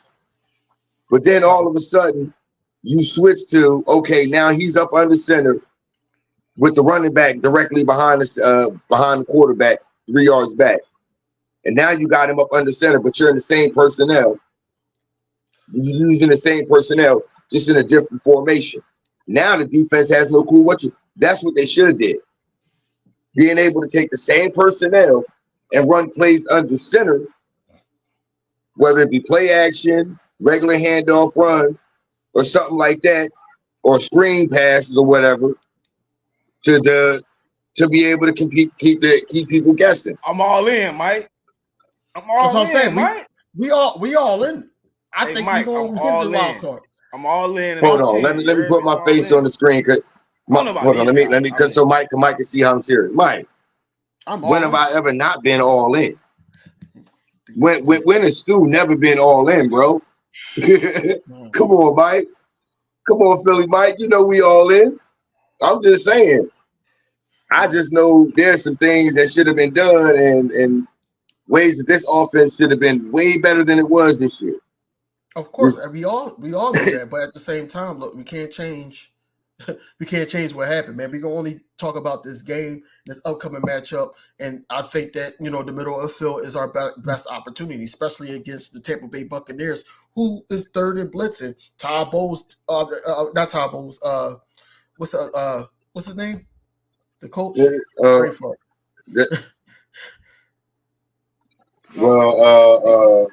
the coach for Buccaneers. No, but anyway, he's gonna wow, everybody had a break for it. So anyway, I can't remember his name anyway. I really believe. I don't know, Mike. Yeah. I hope. I think AJ gonna play. AJ Brown's gonna. Yeah, I don't think he's gonna miss this. I think it's a great. I think it's a great one. I think it's a grade 1 sprain, and I think he's just going to have like a protection knee joint on it. I think that he's going to play. Smitty, I think he's going to play, man. I think that him sitting out in the Giants game was the best deal for us. I think he's going to play as well. I think we're going to have all our hands on deck. Are we going to be 100%? No, but I think that everybody's going to be ready to go come Monday. I'm out on y'all in the wild card, bro. Kyle, we don't care. We don't care. We don't care. Go pick up the shambles of the Jets. We don't care. We don't care. Go pick up the shambles of your team and go cuddle your quarterback's Achilles. Bro, y'all got too many. Go worry about your brittle quarterback. Y'all got too many crops dying and not enough rain coming, bro. Y'all got too many. Ain't enough warm weather for your quarterback to survive. Hey, worry about your old brittle quarterback. That's cool. The one that ain't. The Jets were eliminated 4 plays in. Okay, I was done talking about them week 3. Should have been done talking about them in France. You should have been done talking about them week 1 of the preseason. Soon as Aaron Rodgers went down, man, I was like, dang. Yeah, it's cool. Bro, we can't talk. Really, we lost to him. We lost to him. Hold on, we can't talk. I know this NFL talk, but shout out to the GOAT, man. He just retired, man. Shout out to Nick Saban, man. The GOAT. Nick Saban. Yeah. Shout out to Nick Saban. Yeah, that's crazy, bro. Everybody shout out to there. Hey, Nick Saban said, "Hey, I'm going out. I'm getting up out of here. Y'all got to catch my legacy right now." I'm that guy in college football. Y'all got to catch up. Do you think? Hold on. Somebody was talking to me about it, right? Do you think he would reset Do you think he would reset his clock and go coach somewhere else? Who? No, not Nick. No. He's done. He did it before. Y'all don't remember? He won a championship at LSU and then he left the next year and went to Alabama. How long ago Mike was saying, this? Wait. Not Philly Mike saying he's scared. Not Philly. Hey, Mike. People, bro. I'm just speaking. Mike. You know the song, Mike. No one likes us. No one likes us. No one likes us. We don't care. We're from Philly. We don't play. From Philly. No one likes us. We don't care. Hey, let them look at us however they want to. But for the past couple weeks, we haven't been playing like that, and you're only as good as your last game. But at the end of the day, I really believe that we're going to show them. We're going to show what we can do, and it's just going to get better each week. So yeah, Kyle on the panel, he's alone. I can't. I think. No, I'm saying I think that I get your point, but at the same time, we gotta ride with the birds. Yeah, bro, I ain't hating. I got to deal with my co-host always keeping me in check if I start talking shit to the Eagles, bro. So like, I can't. Yeah, I ain't sitting up. Did y'all hear? Poke the bear. Did y'all hear? Dan, what's your call? The guy from Jacob Sports, and he normally like bashing Jalen Hurts, and he basically went. Dan Sileo. Yeah. Dan Sileo. Yeah, he went in on the Cowboys. That was like the only time I agree with him, because we did just took our foot way off the gas and gave him the NFC East. But overall, I just think that the Eagles got to get back to playing Eagles football. I don't think that the last 6 weeks defines us, and we got to get back to it. We can't just be taught. So, like, we'll see. We'll see how it goes down, man. All I know is, I'm not scared of Baker. The only person that on the Tampa Bay Buccaneers that I am sitting up there worried about Mike if Evans. have enough time is Mike Evans. That's it. That's it. If he has enough time to throw it to him. Mike Evans. And if we go with a 9 times out 5-man of 10 he will. defensive, if we go with a It's not gonna 5-man happen. D Stu, line where Stu, all it's not 5 gonna men are fucking rushing, It's not going to happen. I mean, know. I know. My thing is, and objectively, how could you not be worried about Baker when Tyrod Taylor slept in your bed, Drew Lock went through your pantry? Like that's my whole thing. Is like we've seen this happen Because from multiple those people around the those league. guys are actually tall enough to see over the damn line of scrimmage without having to drop 12 yards back. What about Kyler Murray? Kyler? Did you see how far back he had to drop? Kyler That's Murray true. can't see over the damn line either. He got it done though. He got it done. He can actually run. Baker Mayfield can't. Hey, Philly Mike, I want to believe him. I want to say, hey, we are playing possum, and we did this on purpose. But I also think that we got to use it as a wake up call. I don't think he's too far off, but I don't think that we was playing possum at all. I think that we were just adjusting to the defensive coordinator change, and then also just going through the. I don't think we was playing possum. I can't see it. I don't. Not from what I was seeing on the field. Wait. Let me explain. I think go. The situation was more like we stepped on our own shoes and we tried to overcompensate, and then we started being simple. We started going to some situations where we weren't prepared for what was going on and caused some simple stuff. Now, we wasn't playing possum like we laid down and act like we was dead. No, we played possum because once we seen the ship wasn't righting, we didn't try to add anything to the fire. We was like, all right, we just gonna hold it out for the playoffs and see if we can get it together. I can't really. Go ahead. All right. No, so real quick, I can't see it that way only because those type of plays. I don't know what happens in practice, but those type of plays has to be a repetition so you could get that clean play call. So I don't know. I think that we're going to see a opening of the playbook, but I don't think that they were playing possum. I think that for those 6 weeks, they can't do that. They can't. I can't. Nah, I don't think the whole 6 weeks. Hold on, I don't agree with the whole 6.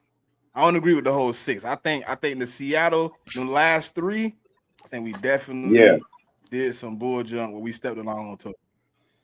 Yeah, because I was about to say that that San Fran game, I think literally we got San Fran and Dallas game. We got 2 teams that came off back-to-back 10 days rest each. You know what I'm saying?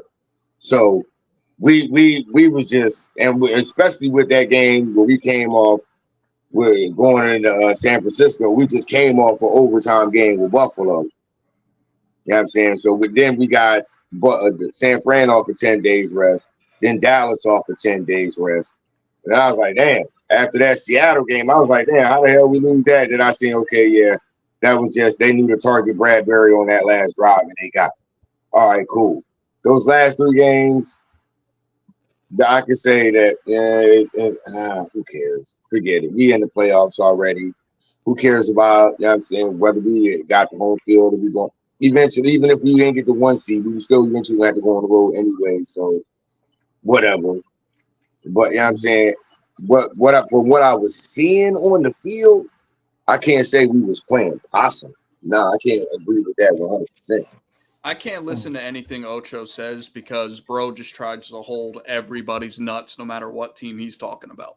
He will not be critical of anybody, and we've seen that since Nightcap started. He has not been able to criticize nobody. He was holding on to Zach Wilson until week 13, bro, saying, okay, he might flip this shit around.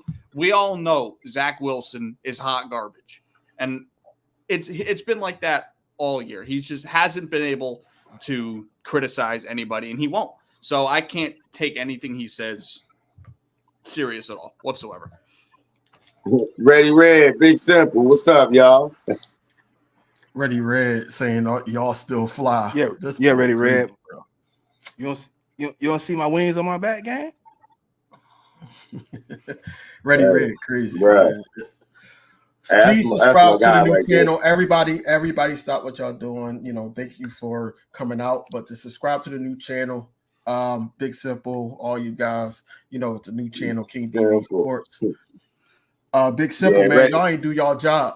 Y'all ain't do y'all job. Hey, Y'all supposed to beat the Cowboys. I don't care if we lost, but y'all was supposed to beat the Look. Cowboys. During the playoffs, I'm gonna be live with Simple every weekend. I'm gonna be live with Simple every weekend.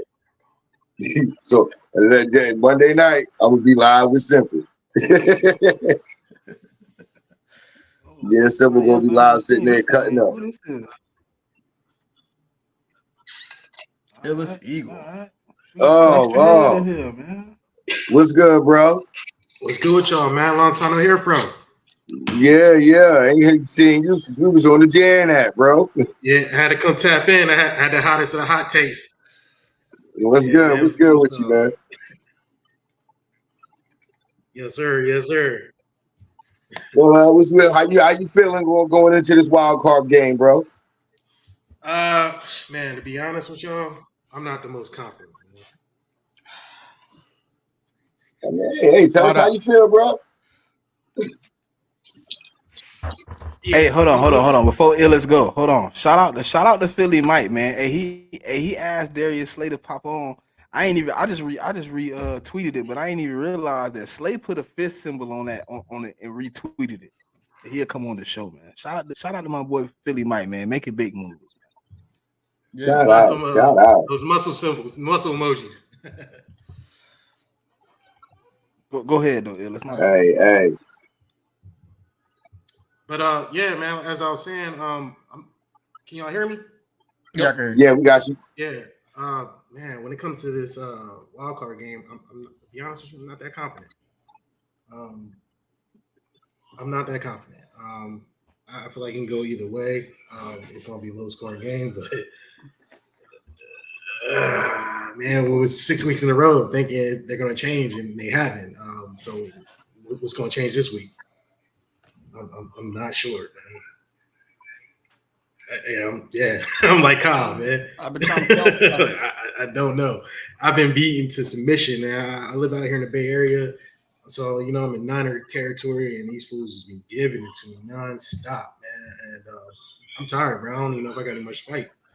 I kind of, good brother. Thank you for joining. Number one, number two. I kind of understand where your mindset is at, man. You in the Bay Area, you hear all this negativity and downplaying of your team, and then you just gotta I get it. But what in the Tampa Bay Buccaneers do you see that can make this a winnable game for them? Defense. And it's not even so much what Tampa Bay is going to offer; it's what our coaching staff, what they're not going to offer, or what they're not willing to do. It's a simple game plan. We run the ball. We have a strong chance of pulling this game out, but we always get away from it. So I mean, I lost faith in it. It's very rare I'm at a loss for words, man. But I'm at a loss for words. I just feel like I had to come tap in with y'all when I saw this because I had that hot take and talking about we're gonna win the next 3 out of 5 Super Bowls, I believe I said. And yeah. It's bad.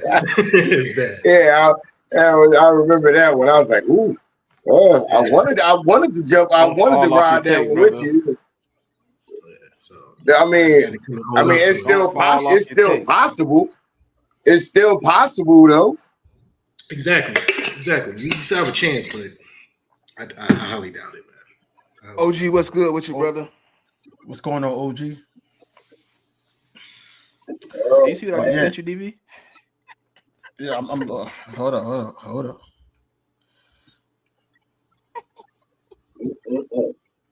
up. Let me see, man. Bro's plotting. He's lying. Oh,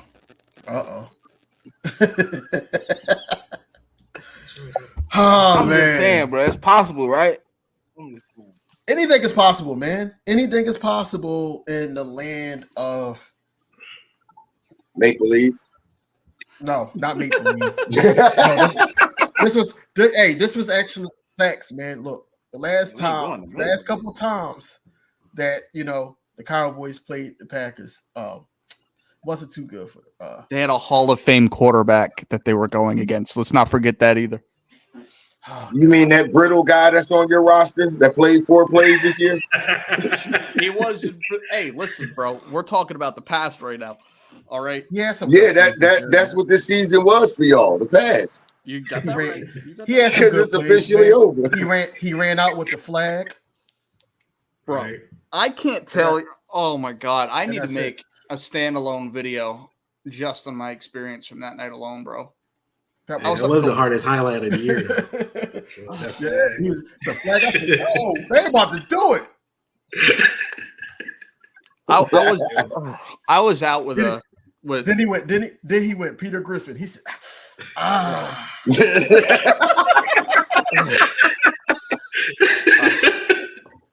Yeah. Bro, I was at a Jets bar in week 1 with my buddy Anthony, co-host of the Day One podcast. We was out at a Jets bar, bro, and the whole place was jumping. You know what I mean? American flag, thunderstruck, bro. Those freaking jerseys. Oh my god! 10 minutes later, we all left out the door. Mm-hmm. Y'all knew it was a wrap, huh? Yeah, that's a wrap. Zach Wilson was still on the roster. It was a wrap, no doubt. And look, and now here's what's so funny.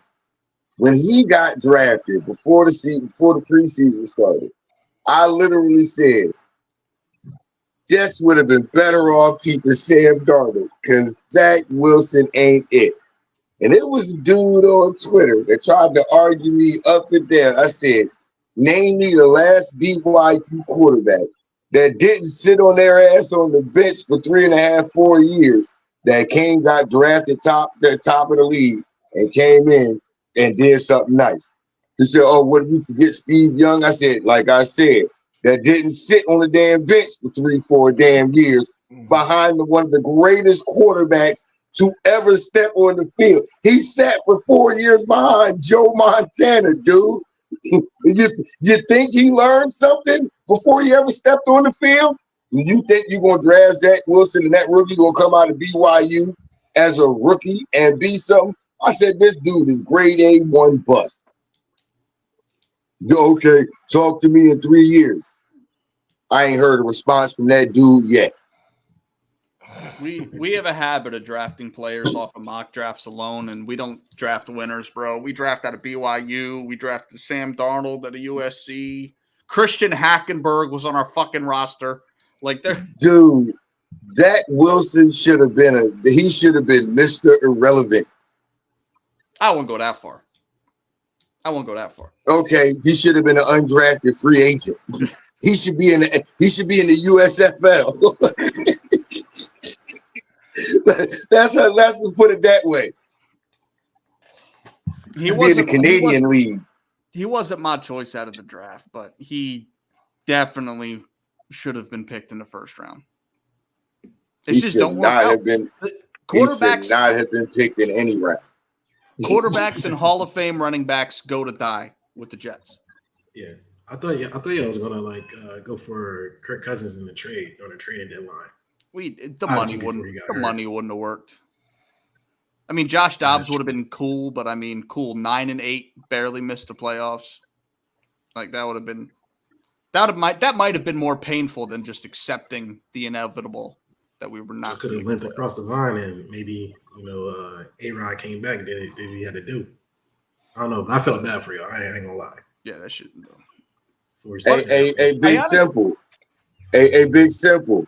You want to know why Hamid got that confidence? Because he's an Eagles fan. He's not a Commanders fan.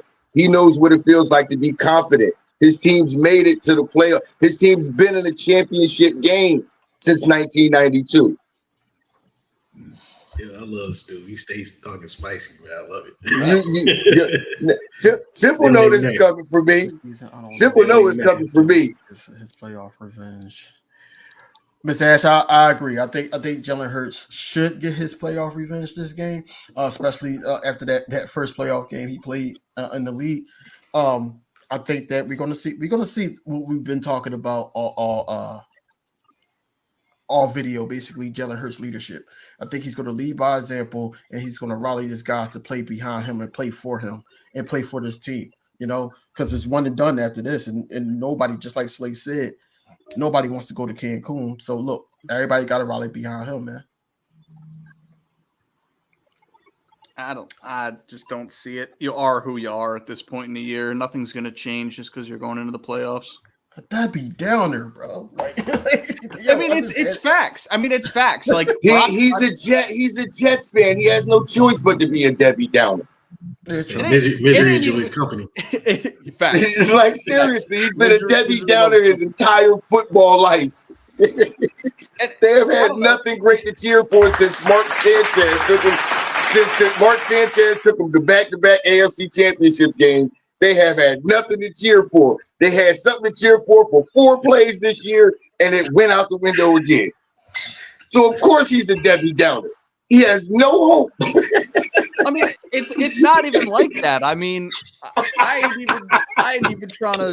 And right now, Golden State is getting cooked by 20 by New Orleans Pelicans. He has no hope right now. No, it's not even like that. It's not just the Eagles that I feel like that. Like, I mean, we know who Dallas is. We got to see what Dak's going to do in the playoffs. That's what all the questions are about. We don't know about Purdy. We don't know about Lamar in the playoffs. Like, it's the same shit for all the teams. Like, everything we've been seeing in the regular season, we just don't know. And I've seen a lot of bad football from the Eagles and poor leadership. So that's what I expect going into the playoffs. That's all it is. That's all it is. But here's one thing that I can actually hang my head on as an Eagles fan. Out of all the quarterbacks that's in the playoffs, there's only 2 of them that have actually made it to the Super Bowl. That's true. Patrick Mahomes and Jalen Hurts. That's true. I got one of those 2 quarterbacks. Joe Flacco. Oh yeah, I forgot Flacco. Matt Stafford. And that's another team. Matt Stafford, yeah. Jared Goff. There's 5. Well, Jared Goff. Come on, man. You seen what Jared Goff did? He got limited to 3 points. They got rid of him. They got rid of him the very next year. He went though, Stu. He went. He could have went to 2. He could have went to 2. He could have went to 2. But how many of them? Only 3 of them won. And one of them came close. Only one of the other ones came close. And he got beat by the one that did win. By one of the ones that did win. Mm-hmm. I got one of the quarterbacks that made it. So I know one thing. One of the 5. The only quarterbacks I got to worry about in the NFC on this side is Matt Stafford and Jared Goff. And they get ready to play each other. So one of them get ready to X'd out. True. You ain't wrong with that. Mm-hmm. But it's 5. But look, man, we coming on like this 2-hour mark, man. Anybody have any last words? We passed it. Well, yeah. Anybody got any final words about this game? You know, Hey, do y'all think that, you know? Pause. What the world? Come on, that was egregious. What? What are we talking about? You, DV. You. Pause. What happened? Always talking about egregious. Stop the video. What we talking You'll about? hear it on the playback. I ain't repeating. Damn, bro. You'll hear Like, it. Yeah. Anyway. Now that I just remember what he just said, I heard it play back and I'm like, wait a minute. listen, bro. Ultimate. We about Hold to close on. Now this they're out. playing back. We about to close this out, bro. So, any final words about the game? Now I'm Hey, dying to see man, the look. playback, dog. Yeah, Jay, look.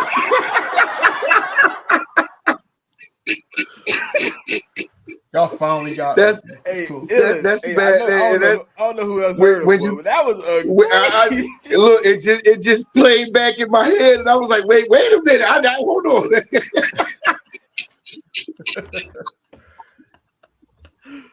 Like, wow, yo. But nah, hey, listen.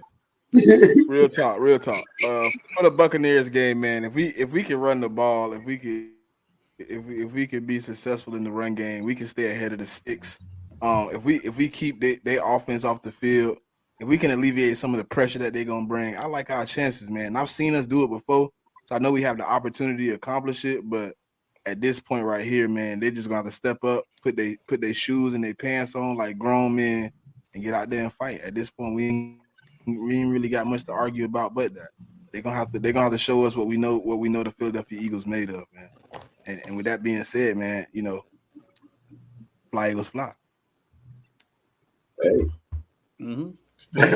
I'm gonna simply say this. I need DeAndre Swift to be the player of the damn game. If he's the player of the damn game, we should win. That's just period, point blank. Whatever you want to do with Jalen throwing the ball, however cool.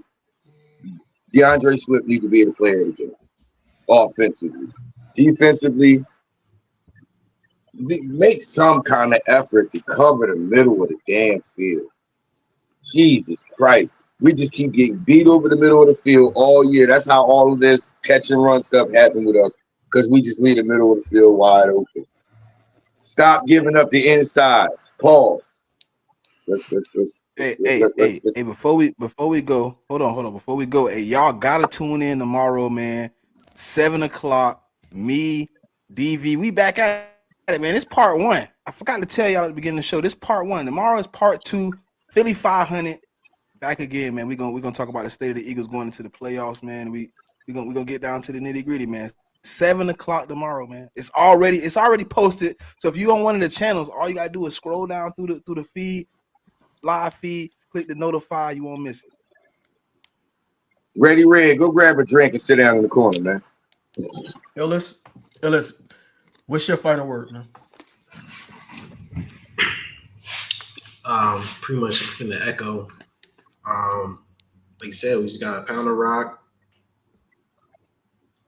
have long sustaining drives to keep the defense off the field, and like you said, protect the middle of the field. I mean, that's all we can do. Hope for the best. But our talent, sheerly off talent alone, we should beat these guys. This is being real. You feel me? As long as we manage the clock, we should beat these guys. There's no excuse. And just go out there and see how the dominoes fall, and earn gang or no gang, it is what it is. Right. Kyle, whatever you got to say, you can say it now, and forever hold your peace. Nah. If y'all are gonna win this game, you gotta. Hey, he better hope out. If he say something egregious, I'm ending the stream. If you say something egregious, if he say something egregious, I'm on his head. No. Like I said, my co-host is an Eagles fan, so I want y'all to win. But if y'all gonna win, it's got to be control the time of possession. You have to keep the Bucks in a one-sided type of offense. When they start mixing it up with Rachaad White in the run game and playing off the play action, that's when they're dangerous. So you got to keep them in either pass-only mode or run-only mode. Control the time of possession, and situational football. Simple as that. Basically, time of possession for me. Run the ball. Basically, combat they blitz. I want to see some motion. I want to see a mixture of plays, man. I need Brian Johnson to get creative, because I know Nick Sirianni is not going to. Nick Sirianni already said that he's not going to change up the play calling on defense. I need us to tackle. I just need us to tackle and stay with our guys, man. I need our coordinators just to be good coaches this game, and then we can move on from there. But this is week 1 for us. Everybody's 0-0, like we've been saying. I don't think we're done. So, as long as we do these things, man, I think we'll be fine, man. And of course, go Birds, fly Eagles fly. Go ahead, bro. Yeah, man. It's been a great time, man. It's been a great time, man. You know what I'm saying? But until next time, y'all know what it is. Peace.